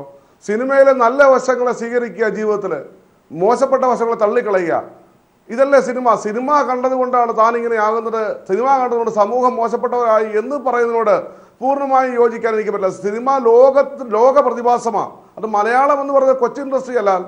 പിന്നെ വേറൊരു കാര്യം ഞാൻ ചോദിക്കട്ടെ, ഇവിടെ ഈ സെൻസർഷിപ്പിനെ കുറിച്ച് പറഞ്ഞു. സെൻസർഷിപ്പിൽ തന്നെ ലാലിനറിയാമല്ലോ, കാറ്റഗറൈസേഷൻ അല്ലേ ഇത്? സെൻട്രൽ ബോർഡിന്റെ തീരുമാനമാണ്, സംസ്ഥാന സർക്കാരിന്റെ തീരുമാനമല്ലോ സെൻസർ ചെയ്യുക എന്ന് പറയുന്നത്. അതിനകത്ത് മോശപ്പെട്ട ഒരു പടത്തിന് കൊടുക്കുന്ന സർട്ടിഫിക്കറ്റ് A ആണ്. കൊലപാതകങ്ങളുടെ എണ്ണം അനുസരിച്ചും സ്റ്റണ്ടിന്റെ എണ്ണം അനുസരിച്ചും കാറ്റഗറൈസേഷൻ കൊടുത്തിട്ടുണ്ട്. UA എന്ന കാറ്റഗറൈസേഷൻ പടം തുടങ്ങുമ്പം സെൻസർ സർട്ടിഫിക്കറ്റ് കാണിക്കുന്നില്ലേ? ഫാമിലി സബ്ജക്റ്റ് ആണ്, അതിൽ UA കാണിക്കാറില്ലേ? അപ്പോൾ ഈ സെൻസർ സർട്ടിഫിക്കറ്റ് സ്ക്രീനിൽ തെളിയുമ്പോൾ തന്നെ ഈ പടത്തിന് ഒരു നേച്ചർ, സ്വഭാവം നമുക്കറിയാൻ പറ്റില്ല. പിന്നെ ജീവിതത്തിന്റെ സമസ്ത മേഖലകളെയും ജീവിതങ്ങളെ പ്രതിഫലിപ്പിക്കുമ്പോൾ അതിനകത്ത് ഈ ഇങ്ങനെയുള്ള ചില കാര്യങ്ങൾ വന്നു ഭവിക്കും. ശ്രീമതി രഞ്ജിനി പറഞ്ഞൊരു ഭാഗമുണ്ട്, ഈ ഐറ്റം ഡാൻസ് ചെയ്യുമ്പോൾ കോസ്റ്റ്യൂംസ് അതിനനുസരിച്ച് ഇടരുതെന്ന്. പിന്നെ ഐറ്റം ഡാൻസിന്റെ കാര്യം എന്താണ്? മുറുക്കാങ്കടയിൽ സമൂഹത്തിലെ ഏത് ഭാഗത്ത് കണ്ടതിന്റെ പ്രതിഫലനമാണ് സിനിമയിൽ കൊണ്ടുവരുന്നത്? ഞാൻ ചോദിക്കുന്നു, ലാൽ എനിക്ക് ഒരു മിനിറ്റ് തരണം. ഞാൻ ചോദിക്കുന്നു, സിനിമയിൽ ഐറ്റം ഡാൻസ് വേണ്ട, ഓക്കെ. അപ്പോൾ രഞ്ജിനി പറയുന്നത്, അദ്ദേഹം, ഞാൻ രഞ്ജിനെ കുറ്റപ്പെടുത്തുന്നില്ല, രഞ്ജിനി പറയുന്നത് ഐറ്റം ഡാൻസിന് കോസ്റ്റ്യൂം മാറി ഐറ്റം ഡാൻസ് ചെയ്യണം. പിന്നെ എന്തിനാ ഐറ്റം ഡാൻസ്? അവിടെ ഞാൻ ഒരു കാര്യം പ്രസക്തിയില്ല. ഒരു കാര്യം പറഞ്ഞോട്ടെ. ഒരു മലയാള സിനിമയിൽ നമ്മുടെ സംസ്കാരത്തിനല്ലാത്ത ഒരു കാര്യം, ഏതെങ്കിലും ഒരു പെൺകുട്ടി ഒരു ചെറുക്കം കണ്ടു കഴിഞ്ഞാൽ ഉടനെ ഡാൻസ് തുടങ്ങുകയാണ്. ഒരു മുട്ട് വരെയുള്ള ഒരു അണ്ടർവെയർ ഇട്ട് അവൻ്റെ മുണ്ട് പൊക്കിൾ വരെ ഉടുത്ത് ആ പെണ്ണുമായിട്ട് കിടന്നു ഏതല്ലേ ഐറ്റം ഡാൻസ് കാണുന്ന മുഴുവൻ. ഇതൊക്കെ ഏത് സംസ്കാരത്തിൻ്റെ ഭാഗമാണ്? മലയാള സംസ്കാരത്തിൻ്റെ, തമിഴ് സംസ്കാരമാണ് അത് എന്നെനിക്ക് തോന്നുന്നത്. എന്തായാലും കാലം മാറുമ്പോൾ സിനിമയ്ക്കകത്ത് ഇത്തരം മാറ്റങ്ങൾ ഉണ്ടാകുന്നുണ്ട്. അതുകൊണ്ടാണ് വാർത്തകളിലെ വാർത്താ ചാനലുകളിലെ സംവാദങ്ങളിൽ പോലും നമ്മുടെ ഈ പദങ്ങൾ ഉപയോഗിക്കുന്നത് പോലും കാലം മാറിയതനുസരിച്ചാണ് ഇങ്ങനെ പ്രയോഗിക്കേണ്ടി വരുന്നത്. ഞാൻ പെട്ടെന്ന് ഒരു ഇടവേളയിലേക്ക് പോവാണ്. ഇടവേളയ്ക്ക് ശേഷം തിരിച്ചെത്താം. ശ്രീ സജി നന്ദിയാട്ട്, ഞാൻ രണ്ടാമത് പറഞ്ഞ ആ കാര്യത്തെക്കുറിച്ച് ഒന്നും പറഞ്ഞു കേട്ടില്ല. ഈ ഡേറ്റാബേസ് കൊണ്ടുവരിക, അത് മാത്രമല്ല, ഡേറ്റാബേസിനെ കുറിച്ച് പറയുമ്പോൾ നിങ്ങളുടെ ഇടയിൽ തന്നെ ലിസ്റ്റ് ഉണ്ട്, കാർഡുണ്ട്, അങ്ങനെയുള്ളവർക്ക് പണിയെടുക്കാൻ സാധിക്കുള്ളൂ എന്നൊക്കെ പറയും. പക്ഷെ അത് കൂടാതെ ഈ ബാഡ് എലമെന്റുകൾ എന്ന് നേരത്തെ രഞ്ജിനി പറഞ്ഞ ആളുകൾക്കൊക്കെ ഇതിനകത്തേക്ക് വരാൻ പറ്റാത്ത വണ്ണം ഉള്ള കൃത്യമായ മോണിറ്ററിംഗ്, കംപ്ലൈന്റ് സെല്ലുകൾ, ഇതൊക്കെ സ്റ്റാറ്റ്യൂട്ടറി ആയി തന്നെ ഇത്തരം മേഖലകളിൽ, തൊഴിൽ മേഖലകളിൽ വരേണ്ടതില്ലേ? അതൊക്കെ നിങ്ങൾ ഇനിയെങ്കിലും ചെയ്യുമോ എന്നായിരുന്നു നേരത്തെ എൻ്റെ ചോദ്യം. തീർച്ചയായും ഞങ്ങൾ അതിൻ്റെ സിനിമാ സംഘടനകളെല്ലാം തന്നെ അതിനെക്കുറിച്ചൊരു ചർച്ചകൾ നടത്തിയിട്ടുണ്ട്. ഫെഫ്ക എന്ന് പറയുന്ന ട്രേഡ് യൂണിയനോട് ഇങ്ങനെയുള്ള കാര്യങ്ങൾ, അവരാണ് ക്രിയേറ്റിവിറ്റിയുടെ ആൾക്കാർ, അവരോട് ഇതേക്കുറിച്ച് ഞങ്ങൾ ആവശ്യപ്പെടുകയും ഫെഫ്ക ഇതിന് അനുകൂലമായി പ്രതികരിക്കുന്നു. ഫെഫ്കയിലുള്ള ആൾക്കാർ നേതൃത്വമൊക്കെ ഇതിനെ അനുകൂലിക്കുന്നവർ തന്നെയാണ്. പിന്നെ ഞാൻ ഒരു ജോർജ് ജോസഫ് സാറിനെ പോലുള്ള നല്ല പോലീസ് ഓഫീസേഴ്സ് ഇരിക്കെ ഞാനൊരു കാര്യം പറയുന്നത്, നമ്മുടെ ഈ അന്വേഷണം നടക്കുന്ന വഴിയിൽ എനിക്കൊരു കാര്യം പറയാനുള്ളത്, ലാൽ ഒരു മിനിറ്റ് തരണം. നമ്മുടെ ഈ പല ചാനലിലും പറഞ്ഞിട്ടുണ്ടായിരുന്നു ഈ നടി ഒരു ലൊക്കേഷനിൽ നിന്നാണ് പോകുന്നതെന്ന്. ലാൽ അവിടെ ഒരു തിരുത്ത് പറയാൻ പറ്റുകയാണ്. ഈ നടി തൻ്റെ വീട്ടിൽ നിന്നാണ് പോരുന്നത്. നമ്മുടെ ഹണീബി 2 എന്ന ചിത്രത്തിൻ്റെ ഈ കുട്ടി ഡബ് ചെയ്തിരുന്നു. ഡബ് ചെയ്തതിന് ശേഷം കുറച്ച് ഭാഗം ഡബ് ചെയ്തെടുത്ത് കുറച്ച് മിസ്റ്റേക്സ് ഉണ്ടായിരുന്നു. ഈ മിസ്റ്റേക്സിന് വേണ്ടി ഈ നടിയെ കമ്പനിയിൽ നിന്ന് വിളിക്കുകയാണ്. വിളിച്ചപ്പോൾ ഈ നടി പറയുന്നു, ഞാൻ നാളെ രാവിലെ വരാം എന്ന് പറഞ്ഞ് തിരിച്ച് പറയുന്നു മറുപടി. അപ്പോൾ വീണ്ടും ഈ നടി തന്നെ തിരിച്ച് ഈ കമ്പനിയുടെ ഉടമയെ വിളിക്കുന്നു. ഞാൻ പേര് വെളിപ്പെടുത്തില്ല. ഉടമയെ വിളിച്ച് പറയുന്നത് റിയൽ കാര്യമായി പറഞ്ഞത്. ഉടമയെ വിളിച്ച് പറയുന്നു, ഇന്ന് വൈകിട്ട് തന്നെ വന്നാൽ അരമണിക്കൂറിനാണ് ഡബ്ബിങ് തീരും മിസ്റ്റേക്ക്, എനിക്ക് നാളെ രാവിലെ ഒരു ഫോട്ടോഷൂട്ടുണ്ട് എന്ന് പറയുമ്പോൾ ഈ കമ്പനിയുടെ ഉടമ പറയുന്നു, ആരോട് പറയുന്നു? പൾസർ സുനിയോട് പറയുന്നു. അവിടെയാണ് ഞാൻ ജോസഫ് സാറിന്റെ ശ്രദ്ധ ഞാൻ ഇവിടെ ക്ഷണിക്കുകയാണ്. Sir please notice this word. ഈ നടിയോട് പറയുന്നു, മറ്റേ ഈ ഡ്രൈവർ പൾസർ സുനിയോട് ഈ കമ്പനി ഉടമ പറയുന്നു, നമ്മുടെ ഈ പറഞ്ഞ നടിയെ ഈ തൃശ്ശൂർ നിന്നും എറണാകുളത്തേക്ക് കൊണ്ടുവരാൻ. അപ്പോൾ പൾസർ സുനി അത് വിസമ്മതിക്കുന്നു. പൾസർ സുനി തന്നെയാണ് ആരെ കാസ്റ്റ് ചെയ്യുന്നത്? ഈ മാർട്ടിനെ കാസ്റ്റ് ചെയ്യുന്നത്. അപ്പോൾ ഒരു കാര്യം വ്യക്തമാണ് സാർ, ഒരു പെട്ടെന്നൊരു സുപ്രഭാതത്തിൽ ഒരു നിമിഷം കൊണ്ട് പൾസർ സുനി എന്ന് പറയുന്ന ആള് മെനഞ്ഞ അല്ലെങ്കിൽ ഇതിനു വേണ്ടി തയ്യാറെടുത്തതല്ല, ഇത് പ്രീ പ്ലാൻഡ് ആണ്. അവിടെയാണ് ഞാൻ ഞാൻ ഒന്ന് ഇടപെടട്ടെ. അതായത് ശ്രീ ലാൽ കഴിഞ്ഞ ദിവസം മാധ്യമങ്ങളോട് പറഞ്ഞതിൽ നിന്ന് വൈരുദ്ധ്യമായിട്ടുള്ള ഒരു കാര്യമാണ് ഇപ്പോൾ ശ്രീ സജി നന്ദിയാട്ട് പറഞ്ഞതായിട്ട് എനിക്ക് തോന്നുന്നത്. അതായത് ശ്രീ ലാൽ പറഞ്ഞത് ഈ സിനിമയ്ക്ക് ഈ ഹണിബി 2-ന്റെ ഡബ്ബിങ്ങിന് വന്നതല്ല, അവർക്ക് അവരുടെ വ്യക്തിപരമായ ആവശ്യത്തിന് കൊച്ചിയിലേക്ക് വരേണ്ടതുണ്ടായിരുന്നു, അതുകൊണ്ടൊരു കാർ വേണമെന്ന് ആവശ്യപ്പെട്ടു. അപ്പോൾ പരിചയമുള്ളത് കൊണ്ട് കാർ ഏർപ്പാടാക്കി കൊടുത്തു. മാർട്ടിനെ ലാലാണ് ഏർപ്പാടാക്കിയത്. അങ്ങനെയാണ് കൊച്ചിയിലേക്ക് വന്നത്. അതിനുശേഷം രമ്യ നമ്പീശിൻ്റെ വീട്ടിലേക്ക് പോയി എന്നുള്ളതാണ് നമുക്ക് അദ്ദേഹം പറഞ്ഞതിൽ നിന്ന് മനസ്സിലായത്. ഇപ്പോൾ അങ്ങ് പറഞ്ഞ കാര്യങ്ങൾ നിങ്ങളുടെ സംഘടനയിൽ ചർച്ച ചെയ്ത് വിശകലനം ചെയ്ത് കണ്ടെത്തിയതാണോ? ഞാൻ ഇന്ന് സിനിമയിൽ ഒരു സീനിയറായ ഒരാൾ ഇതുമായി ബന്ധപ്പെട്ട് എന്നോട് സംസാരിച്ച കാര്യം ഞാൻ എന്നെ വിളിക്കുന്നത്, ഇതിലൊന്നും ലാലൊന്നും പങ്കെടുത്തിട്ടില്ല. അല്ലെങ്കിൽ ലാല് പറയോ പൾസർ സുനിയോട് കൊണ്ടുവരാൻ പറയോ? ആ പൾസർ സുനി തന്നെ വിസമ്മതിക്കുന്നു എന്നാണ് പറഞ്ഞത്. എന്നിട്ട് പൾസർ സുനി തന്നെയാണ് എനിക്ക് വയ്യ എന്ന് പറഞ്ഞ് മാർട്ടിനെ ഏൽപ്പിക്കുന്നത്. അപ്പോൾ ഇത് പൾസർ സുനി നേരത്തെ പ്ലാൻഡ് ആയിരുന്നു. ഞാൻ മേനക സുരേഷിന്റെ കാര്യം പറഞ്ഞപ്പോൾ ലാൽ എന്നെ അനുവദിച്ചില്ല. പൾസർ സുനി ഇല്ല, മേനക സുരേഷിന് എന്റെ കംപ്ലൈന്റ് കൊടുക്കാൻ വേണ്ടി ജോണി സാഗരിയ പോലീസ് സ്റ്റേഷനിൽ പോവുക എന്ന് പൾസർ സുനിയോട് പറഞ്ഞില്ല. പോലീസ് സ്റ്റേഷനിൽ ചെല്ലുമ്പോഴാണ് പൾസർ സുനിക്ക് മനസ്സിലായത് ഇതേക്കുറിച്ച് കംപ്ലൈന്റ് ചെയ്യാനാണ് വരുന്നതെന്ന്. അന്നേരം സുരേഷ് കുമാറും പിറ്റേ ദിവസം ട്രിവാൻഡ്രത്തുനിന്ന് എറണാകുളത്തെത്തി. ഇവർ രണ്ടുപേരും സെൻട്രൽ സ്റ്റേഷനിൽ 2010 കംപ്ലൈന്റ് കൊടുത്തിട്ടുണ്ട്. അവിടുന്ന് ജോണി സാഗരിയ പോലീസ് സ്റ്റേഷനിൽ വെളിയിൽ വരുമ്പോൾ ജോണി സാഗരിയുടെ കാറും പൾസർ സുനിയും കാണുന്നില്ല. ജോണി സാഗർ ഇന്ന് എന്നോട് പറഞ്ഞ കാര്യം ഞാൻ പറയുന്നത്. പിന്നീട് ജോണി സാഗരെ കുറെ നേരം വെയിറ്റ് ചെയ്ത് ഇവനെന്താ എവിടെ പോയി, മൊബൈൽ വിളിച്ചിട്ട് സ്വിച്ച് ഓഫ്. അവസാനം ജോണി സാഗരെ തന്റെ വീട്ടിൽ വിളിച്ചപ്പോൾ അദ്ദേഹത്തിന്റെ വൈഫ് പറയുന്നു, ഞാൻ ആ കാര്യത്തിൽ ഇടപെടുന്നത് മറ്റൊന്നും കൊണ്ടല്ല. ശ്രീ സുരേഷ് കുമാർ ഈ ചർച്ചയിൽ തന്നെ ഞാൻ ചോദിച്ചപ്പോൾ തന്നെയാണ് ഈ കാര്യങ്ങൾ വെളിപ്പെടുത്തിയത്. അതുകൊണ്ടാണ് ഞാൻ അതിന് സമയം കൂടുതലായി അനുവദിക്കാതിരുന്നതും. ഞാൻ തിരിച്ചു വരാം. ശ്രീ ജോർജ് ജോസഫ്, ഇങ്ങനെയുള്ള ചില കാര്യങ്ങൾ കൂടി ഇപ്പോൾ നമ്മൾ ചർച്ച ചെയ്തതും കൂടി ഈ കേസുമായി ബന്ധപ്പെട്ട് പുതുതായി കേൾക്കുന്നുണ്ട്. ഇത് എവിടേക്കാണ് പോകുന്നത്? ഇല്ല, ഇതിനകത്ത് അദ്ദേഹത്തിൻ്റെ ആ ലോജിക്കൽ വളരെ നല്ല ഒരു ഒബ്സർവേഷനാണ് അത്. കാരണം ഇതൊരു പ്ലാൻഡ് ആണെന്നുള്ള അതിനി പോലീസായാലും ശരി, സിനിമാക്കാരായാലും ഇന്ന് കോടതിയിൽ കഴിഞ്ഞ ദിവസം പറഞ്ഞിരുന്നു പോലീസ് അങ്ങനെയാണ് കസ്റ്റഡിയിൽ വാങ്ങിയത്. പക്ഷേ പോലീസ് അതിലേക്ക് എത്തണ്ടേ? ആ പറഞ്ഞ ഈ ഒബ്സർവേഷൻ, ഇദ്ദേഹത്തിൻ്റെ ഒബ്സർവേഷൻ അത് വളരെ കാരണം എത്രയോ മാസം മുമ്പ് തയ്യാറായിരിക്കുന്നു. മാർട്ടിനെ ഏൽപ്പിച്ചിട്ട് ഇയാൾ മുഖം മൂടിയിട്ട് ഇയാൾ കാറിൽ കയറി. അത് എങ്ങനെയോ മാറിയപ്പോഴാണ് ആ കുട്ടി അത് കണ്ടത്. അപ്പോൾ അതിൽ നിന്ന് ഇതൊരു പ്ലാൻഡാണ്, ഓപ്പർച്യൂണിറ്റി നോക്കിയിരിക്കുകയാണ്. ഞാൻ ഇതുപോലെ തന്നെയാണ് പറയുന്നത്. മോട്ടീവ് ഇയാളുടെ പൈസ ആയിരിക്കാം, ഇയാൾക്കുള്ള പൈസ അല്ലല്ല. ഇതിനകത്ത് 5 പൈസ ഈ കുട്ടി എക്സ്ട്രാക്ട് ചെയ്യാൻ, മണി എക്സ്ട്രാക്ട് ബ്ലാക്ക് മെയിൽ ചെയ്യാനാണ് ഉദ്ദേശമെങ്കിൽ ഇത് ആരുടെടുത്തെങ്കിലും പറഞ്ഞു കഴിഞ്ഞ് ഇത് നടക്കുമോ? അത് ഇത് ഇൻവെസ്റ്റ്മെൻറ്റ് ഇപ്പോൾ ഓൾറെഡി ഇത്രയും കാര്യങ്ങളെ അറേഞ്ച് ചെയ്യുന്നതിന് പൈസ വന്നിട്ടുണ്ട്. ഇൻവെസ്റ്റ്മെൻറ്റ് എന്തായാലും നടന്നിട്ടുണ്ട്. കാരണം ഈ 6000 പേരെ സംഘടിപ്പിക്കണ്ടേ? അതാണ് ഞാൻ പറഞ്ഞത്. അവിടെ ഒരു ഓട്ടോറിക്ഷ വരുന്നു.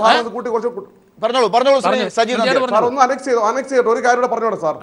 2011 ഈ മേനക സുരേഷ് അല്ലെങ്കിൽ നമ്മുടെ മേനക ചേച്ചിക്ക് സംഭവം ഉണ്ടായതിനു ശേഷം ഞാൻ മനസ്സിലാക്കുന്നത് പിന്നീട് 2-3 പേർക്ക് ഇങ്ങനെ അനുഭവം ഉണ്ടായിട്ടുണ്ട്. അവർ വെളിയിൽ പറഞ്ഞിട്ടില്ല, അപമാനഭയം പറഞ്ഞ്. അതുകൊണ്ട് ഈ ആൾ ഒരു ബോൺ ക്രിമിനലാണ്, ഇദ്ദേഹത്തിന്റെ പാസ്റ്റ് ശരിയല്ല എന്ന് ഞാൻ പറഞ്ഞു വന്നത്. അതായത് ശ്രീ ജോർജ് ജോസഫ് ഇൻവെസ്റ്റ്മെന്റ് ഒക്കെ നേരത്തെ നടന്നു കഴിഞ്ഞു. ഇതാണ് ബിസിനസ്. ഞാൻ എന്നാന്നറിയോ, ഇയാൾ ഏത് ബിസിനസ് ആയാലും ശരി 6 പേരെ സംഘടിപ്പിച്ചു. മാർട്ടിൻ്റെ അടുത്ത് ഒരു പ്രോമിസ് കൊടുക്കണം. എത്രയോ മാസം മുമ്പാണ് അയാൾക്ക് പറയും, ഇങ്ങനെ ഒരു ഓപ്പർച്യൂണിറ്റി കിട്ടിക്കഴിഞ്ഞാൽ എന്നെ ഞാൻ വിടും, നീ പോയി കൊണ്ടുപോക്കണം, ബാക്കി ഞാൻ ചെയ്തോളാം, നീ ഒന്നും അറിയണ്ട. അപ്പോൾ അതാണ്. അപ്പോൾ ഈ 6 പേരെ സംഘടിപ്പിക്കാൻ ചുമ്മാ ആരെങ്കിലും വരുമോ? ഇത്ര ഒരു ഇൻവെസ്റ്റ്മെൻറ്റ് ഇതിൻ്റെ അകത്ത് ഇല്ലാതെ ഈ ഓപ്പറേഷൻ നടക്കില്ല. രണ്ടാമത്, പരമപ്രധാനമായി ഒരു കാലത്തും അയാൾ ഈ വീഡിയോ കൊടുക്കില്ല. അത്ര ഹാർഡ് ക്രിമിനലാണ്. കാരണം ആ വീഡിയോ എടുക്കാൻ വേണ്ടി തന്നെയാണല്ലോ ഈ ഓപ്പറേഷൻ നടത്തിയത്. അപ്പോൾ അതിനൊരു ഇൻവെസ്റ്റ്മെൻറ്റ് ആരോ നടത്തിയിട്ടുണ്ടെന്നാണ് ഞാൻ വിചാരിക്കുന്നത്. അപ്പം അത് അയാളുടെ കയ്യിലെത്തിയിട്ടുണ്ടാവും ഈ ഒരു സാധനം. ഇപ്പം ഞാൻ പറയാം, അങ്ങനെ ഒരാളുണ്ടെങ്കിൽ ഇയാളുടെ കാര്യത്തിൽ ഒരു ഇൻവെസ്റ്റ്മെന്റ് നടത്തണമെങ്കിൽ ഇയാൾ തന്നെ ഒരുപാട് പൈസയുള്ള ആളും ഇയാൾ ഇവരെയൊക്കെ കോർഡിനേറ്റ് ചെയ്യുന്ന ഒരാളുമാണല്ലോ. ഇയാൾക്ക് എന്തുകൊണ്ട് ആ ഇൻവെസ്റ്റ്മെന്റ് സ്വന്തമായി തന്നെ ആവശ്യങ്ങൾക്കായി ചെയ്തുകൂടി? ഇതൊരു ബിസിനസ് ആയി നടത്തുമ്പോൾ കൂട്ടാളികൾക്കൊക്കെ പൈസ കൊടുക്കാനുള്ള ആവശ്യം ഇയാൾക്കുണ്ടല്ലോ. അതിനകത്ത് വേറെ ഒരു ദിശയിലേക്ക് നമ്മൾ അദ്ദേഹം പൈസ ഉള്ള വീട്ടിലെ അല്ല കേട്ടോ. ഈ ഓപ്പറേഷൻ നടക്കുന്ന ആ ദിവസം അതിന്റെ പിറ്റേ ദിവസം പണിക്ക് പോയി, അവര് കൂലിപ്പണിക്ക് പോവുകയാണ്. അപ്പൊ ശ്രീ സജി നന്ദ്യാട്ട് പറഞ്ഞു വരുന്നത്, ശ്രീ സജി നന്ദ്യാട്ടിന്റെ സംശയം ഈ പൾസർ സുനിയുടെ തലയിൽ വിരിഞ്ഞ ഒരു കുബുദ്ധി അല്ല, ഈ കാര്യങ്ങളെല്ലാം വേറെ ആരൊക്കെ ഉണ്ട് എന്ന് തന്നെയാണോ? പിന്നല്ലാതെ സാമാന്യ ബുദ്ധിയുള്ള, ശനിയാഴ്ച കഴിഞ്ഞാൽ ഞായറാഴ്ചയാണെന്ന് അറിയാവുന്ന നമ്മൾ, സാമാന്യ ബുദ്ധിയുള്ള നമുക്കറിയില്ലേ? ഞാൻ ചോദിക്കട്ടെ ലാൽ, ഒരാൾ പറയുക താൻ എടുത്ത മൊബൈല് വെള്ളത്തിൽ വലിച്ചെറിഞ്ഞു, അതിനുശേഷം പറയാ ഓടയിലിട്ട് വെണ്ണലയില്. ഇതൊക്കെ ആരോടായി പറയുന്ന ലാൽ? മൂക്ക് താഴോട്ടിരിക്കുന്ന ആരെങ്കിലും ഇത് വിശ്വസിക്കുമോ? അത് കേട്ടാ ഇതൊക്കെ മാറ്റേണ്ടടുത്ത് മാറ്റി. ഞാൻ പറയുന്നു, ഇതിനകത്ത് മറ്റു ദൃശ്യമുണ്ട്. ഇത് പിടിക്കപ്പെട്ടാൽ ഇപ്പം എന്ത് നശിപ്പിച്ചാലും അത് റിട്രീറ്റ് ചെയ്തെടുക്കാനുള്ള സാങ്കേതിക സംവിധാനം നമുക്കുണ്ടല്ലോ പോലീസിന്. അപ്പോൾ പലരും കുടുങ്ങും. ഞാൻ പറഞ്ഞു വരുന്നത്, ഈ ബോൺ ക്രിമിനൽ മലയാള സിനിമയിൽ തുടരണമെങ്കിൽ ഇദ്ദേഹത്തിന് പിന്തുണയെന്ന് പറയാൻ പറ്റുമോ? അപ്പോ ഇതിനകത്തൊക്കെ ഒത്തിരി നാടകങ്ങളുണ്ട്. ശരി, ഞാൻ തിരിച്ചു വരാം. ശ്രീമതി രഞ്ജിനി, ഈ നടി ഇന്ന് മാധ്യമങ്ങളെ കാണാൻ ഇരുന്നതാണ്. അത് ഇന്ന് നിയമത്തിന്റെ പരിരക്ഷ ഉള്ളതിനാൽ, അല്ലെങ്കിൽ നിയമം അനുവദിക്കാത്തത് കൊണ്ട് എന്ന് പറഞ്ഞുകൊണ്ട് ഇന്നിപ്പം മാധ്യമങ്ങളെ കാണാനായില്ല. ഇന്നിപ്പോൾ നമ്മൾ ഈ കേൾക്കുന്ന രീതിയിൽ പോലീസ് ഈ പ്രതിയെയൊക്കെ പിടിച്ച് മുന്നോട്ട് കൊണ്ടുപോകുന്നു, കേസ് അന്വേഷണം മുന്നോട്ട് പോകുന്നു. അങ്ങയുടെ അറിവിൽ, രഞ്ജിനിയുടെ അറിവിൽ, ഈ ഇര അല്ലെങ്കിൽ നടി ഇതുവരെയുള്ള കാര്യങ്ങളുടെ മുന്നോട്ട് പോക്കിൽ കാര്യങ്ങൾ ശരിയായ ദിശയിലാണ് പോകുന്നത് എന്ന് കരുതുന്ന ആളാണോ?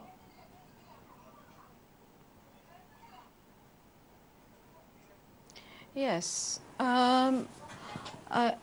എൻ്റെ സിസ്റ്റർ ആദ്യം we have to congratulate her. ഇത്ര കറേജസ് ആയിട്ട് ഇന്ന് ഷൂട്ടിങ്ങിലേക്ക് വന്നു, തിരിച്ച് ജോബിലേക്ക് പോയി. അത് എത്ര പേര്, എത്ര എന്താ പറയുക, എഫക്റ്റഡ് ആയ വുമൻ ഇങ്ങനെ ചെയ്യാറുണ്ട്. സോ അവർ കുറച്ച് മന്ത്സ് അല്ലെങ്കിൽ ചിലപ്പോൾ ഭയങ്കര ഡിപ്രഷനായി 1 വർഷം അങ്ങനെ ആയിപ്പോവും.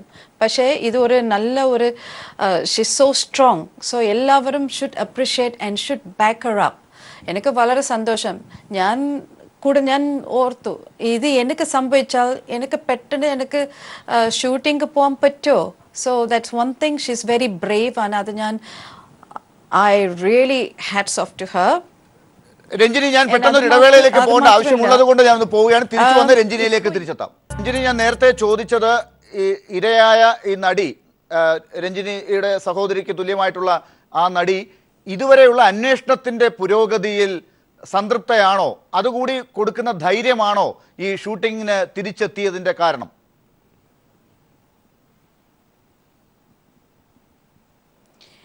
ഒരുപാട് പേര് സിനിമ രംഗത്തിൽ തന്നെ ഒരുപാട് പേര് പ്രൊട്ടക്റ്റ് ചെയ്യുന്നുണ്ട്. പിന്നെ എല്ലാവരും നമ്മളെല്ലാവരും സപ്പോർട്ട് ചെയ്യുന്നുണ്ട്. അത് കാരണം കൊണ്ട് നേരത്തെ പുള്ളിക്കാരത്തി തന്നെ ഒരു ബ്രേവുള്ള ഒരു കുട്ടിയാണ്. സോ ഇങ്ങനെ ഓഫ് കോഴ്സ് എല്ലാവരും തളരും. സോ ലൈക്ക് ഫോർ എക്സാമ്പിൾ ഇപ്പം ആരെങ്കിലും നോർമൽ പേഴ്സൺ നമ്മൾ താഴ്ത്ത് വീഴുന്ന് ആക്സിഡൻ്റ് ആയിട്ട് ഈ ബ്ലഡ് എല്ലാം വന്നപ്പോൾ നമ്മൾ എന്ത് ചെയ്യും? ഡെറ്റോൾ ഇട്ട് കഴുകിയല്ലേ പോനെ. അതുപോലെ തന്നെ she has done this as well. അത് ഇതുപോലെ തന്നെ ഒരു പ്രേ ഞാൻ പറയുന്ന എഫക്റ്റ് ആണ് ലേഡീസ്. ഇത് നോക്കിയിട്ട് ഒരു ധൈര്യമായിട്ട് മുമ്പോട്ട് വാ. ഈ കുറേ കാര്യങ്ങൾ വരും. നമ്മൾ ഡെറ്റോൾ ഇട്ടിട്ട് കഴുകി. അത് മാത്രമല്ല വി ഹാവ് ടു ഇനി ഇതുപോലെ അവസരം കൊടുക്കരുത്. It's have to raise our voice. So ഇത് ഒരു ഐസൊലേറ്റഡ് കേസിന് എടുക്കരുത്. ഇനി നമുക്ക് ശക്തിയായിട്ട് വരാം. ഇപ്പോൾ ഗവൺമെൻറ്റിൽ ഒരുപാട് സ്കീംസ് ഉണ്ട്. അത് ഒരുപാട് ഇപ്പോൾ ഡോർമെൻ്റ് ആയിട്ടുണ്ട്. ഇപ്പോൾ ഇത് റിവൈവ് ചെയ്യാൻ ഇപ്പോൾ പോലീസ് ആൻഡ് ഓൾസോ നമ്മളുടെ ഗവൺമെൻറ് തന്നെ ഇത് ശ്രമിക്കുന്നു. അന്ന് ഗവർണർ തന്നെ ഒരു he said that he's going to give funding for ഇങ്ങനത്തെ പോലീസ് സ്റ്റേഷനും പിന്നെ ലേഡീസ്ക്ക് വേണ്ടി ഒരുപാട് ഹെൽപ്പ് ചെയ്യാൻ പോവാനെന്ന് അഡ്രസ് ചെയ്തിരുന്നു പാർലമെൻറ്റിൽ. സോ ഇതെല്ലാം ഒരു വെൽക്കമിങ് ന്യൂസ് ആണ്. And let the investigation police അവരുടെ ഡ്യൂട്ടി ചെയ്യട്ടെ and let it go on. And at the same time നമ്മളുടെ മീഡിയക്ക് ഒന്നുകൂടെ ഞാൻ പറയാനുണ്ട്, നിങ്ങളും ഇത് കണ്ടിന്യൂ ചെയ്യുക. ഇത് എപ്പോഴും ലൈക്ക് ഞാൻ എന്തെങ്കിലും ഒരു കേസ് വന്നാലേ സേ ഫോർ എക്സാമ്പിൾ സൗമ്യ ആവട്ടെ ജിഷ ആവട്ടെ ആദ്യം നല്ല ഒരു ഹൈപ്പായിരിക്കും, പിന്നെ അത് കഴിഞ്ഞിട്ട് തണുത്ത് പോവും. അത് അങ്ങനെ ചെയ്യരുത്. ഇനി നമുക്ക് ഇതുപോലെ തന്നെ full swing let everybody know. ഈ കേസ് വന്നുകൊണ്ടേ ഇരിക്കട്ടെ. അത് മാത്രമല്ല ഈ കേസ് മാത്രമല്ല ഞാൻ പറയുന്നത് ഫോർ എല്ലാ ലേഡീസ് ഓഫ് കേരള. ഇവർ സിനിമയിൽ ഇരിക്കുന്ന തൊട്ട് ഈ കേസ് പുറത്ത് വന്നു. പക്ഷേ ഒരുപാട് ലേഡീസ് അവിടെ എഫക്റ്റഡ് ആയി. ആരും ഉള്ളത് അവർക്ക് ധൈര്യം കൊടുക്കാൻ ആരും ഇല്ല. ഗവൺമെൻറ് എവിടെ ചെന്നാലും ഒരു ഹെൽപ്പില്ല, ഒന്നുമില്ല. ഇവർക്കാണ് നമുക്ക് ഒരുപാട് ഹെൽപ്പ് ചെയ്യേണ്ടത്. സോ ഇപ്പോൾ at the right time ആണ്. I know it's an unfortunate time, പക്ഷേ governor has said that and police എല്ലാവരും ശ്രമിക്കുന്നു ഇത് റിവൈവ് ചെയ്യണമെന്ന്. സോ അത് ആയിക്കോട്ടെ. Let it be a new beginning for എല്ലാ ലേഡീസും. ആൻഡ് എല്ലാ ലേഡീസും ഇനി ധൈര്യമായിട്ട് ഇങ്ങനത്തെ കേസ് റിപ്പോർട്ട് ചെയ്യുക, മറയ്ക്കരുത്. ഒരിക്കലും ഹൈഡ് ചെയ്ത് ഇത് എഫക്റ്റ് ആവുമല്ലോ അങ്ങനെ ചിന്തിക്കരുത്. ആൻഡ് എസ്പെഷ്യലി എൻ്റെ പ്ലീ ടു ഫാമിലി, ഈ പാരൻസ് ആണ്. നമ്മൾ എന്തെങ്കിലും ഈവൻ ചൈൽഡ് അബ്യൂസ് ഒരുപാട് ഞാൻ കേസസ് കേൾക്കുന്നുണ്ട്. ചിൽഡ്രൻ 8 വയസ്സ് 10 വയസ്സ് ഇവരെല്ലാം ഈവൻ അത് താഴ്ത്ത് വിട 3-4 years old അവർക്കെല്ലാം ഉണ്ട് ഇങ്ങനത്തെ ചൈൽഡ് ഈവൻ അബ്യൂസ് ബൈ അച്ഛനോട് ഫ്രണ്ട് ആയിരിക്കാം, ഇല്ല അങ്കിളായിരിക്കാം. അത് പോയി കുട്ടികൾ ഫാമിലിയിൽ പറയുമ്പോൾ അങ്ങനെയില്ല മോളെ, ഇത് വാട്ട് ഈസ് ദിസ് ഇത് മാറണം, ഈ സൈക്കോളജിക്കൽ മാറണം. So whatever the children is talking to you, act upon it. അത് ചുമ്മാ വെറുതെ സ്റ്റോറിന് എടുക്കരുത്. Act it. ഓക്കെ, ക്ലോസ് ഫ്രണ്ട്സോ ക്ലോസ് റിലേറ്റീവ്സോ ആയിക്കോട്ടെ, റിപ്പോർട്ട് ചെയ്യുക. എൻ്റെ ഫാമിലിയിൽ എൻ്റെ റെപ്യൂട്ടേഷൻ പോവും, എൻ്റെ വീട്ടിലുള്ളവർക്ക് പോവും, അങ്ങനെ വിചാരിക്കരുത്. സോ ഇത് is A good step and ഇത് നമ്മൾ കൗണ്ടർ ചെയ്യണം. അതാണ് എൻ്റെ റിക്വസ്റ്റ്. തീർച്ചയായിട്ടും നമുക്ക് സമയത്തിന്റെ പരിമിതിയുണ്ട്. ശ്രീ ജോർജ് ജോസഫ്, എന്നാലും പെട്ടെന്ന് ഇപ്പോൾ രഞ്ജിനി പറഞ്ഞ അർത്ഥത്തിലേക്ക് ഒരു പുതിയ തുടക്കം എന്ന് പറയുന്നത് നമ്മുടെ ഇടയിൽ തന്നെ കുട്ടികൾക്ക് ഈ രീതിയിലുള്ള സംഭവങ്ങൾ ഉണ്ടാകുമ്പോൾ അത് ഈ പറഞ്ഞ പോലെ ഒരു മുറിവ് പറ്റിയാൽ എന്താണോ ചെയ്യുക എന്നുള്ളത് പോലെ തന്നെ കണ്ട് അതിൻ്റെ കാരണം ബോധിപ്പിച്ച് കുറ്റവാളികളുണ്ടെങ്കിൽ അവരെ സമൂഹത്തിൻ്റെ മധ്യത്തിലേക്ക് കൊണ്ടുവരാൻ അതിന് പ്രേരിപ്പിക്കുന്ന അന്വേഷണവും അതിൻ്റെ പുരോഗതിയും അതിന് സഹായകരമായ ഒരു കേസുമായി ഇത് മാറുന്നു എന്ന് കാണാമോ? തീർച്ചയായിട്ടും. കാരണം എന്തായാലും ഞാൻ ഭാവന എന്നുള്ള ആ കുട്ടി ആ പേര് പറയാൻ പാടില്ല, എങ്കിലും ആ വിക്ടീമിൻ്റെ പല സിനിമയും കണ്ടിട്ട് വളരെ പാവം ഒരു കുട്ടിയായിട്ട് നമുക്ക് തോന്നുന്നത്. പക്ഷേ അസാമാന്യ ധൈര്യമുള്ള കുട്ടി തന്നെയാണ്. അങ്ങനെയുള്ളൊരു കുട്ടിയുടെ അടുത്ത് ഈ പൾസർ സുനി അയാൾ മനസ്സിലാക്കിയിട്ടുണ്ട്. അസാമാന്യ ധൈര്യമുള്ള കുട്ടിയാണ്, കളിക്കരുതെന്ന് അവനറിയാം, എന്നിട്ടും കളിച്ചു. അതുകൊണ്ടാണ് ഞാൻ പറഞ്ഞത് ഇതിനകത്ത് ഒരു ഒരു കൊട്ടേഷനുണ്ട്. തീർച്ചയായിട്ടും അതിലോട്ട് ഇപ്പം വരുമെന്ന് എനിക്ക് തോന്നുന്നില്ല.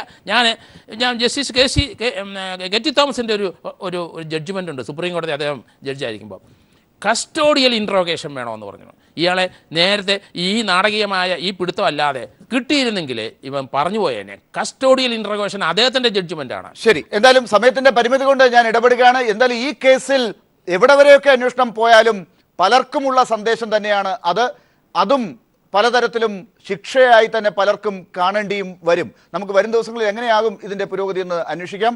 വളരെ നന്ദി ഈ ചർച്ചയിൽ പങ്കെടുത്തതിന് ശ്രീമതി രഞ്ജിനി, ശ്രീ ജോർജ് ജോസഫ്, ശ്രീ സജി നന്ദിയാട്ട്.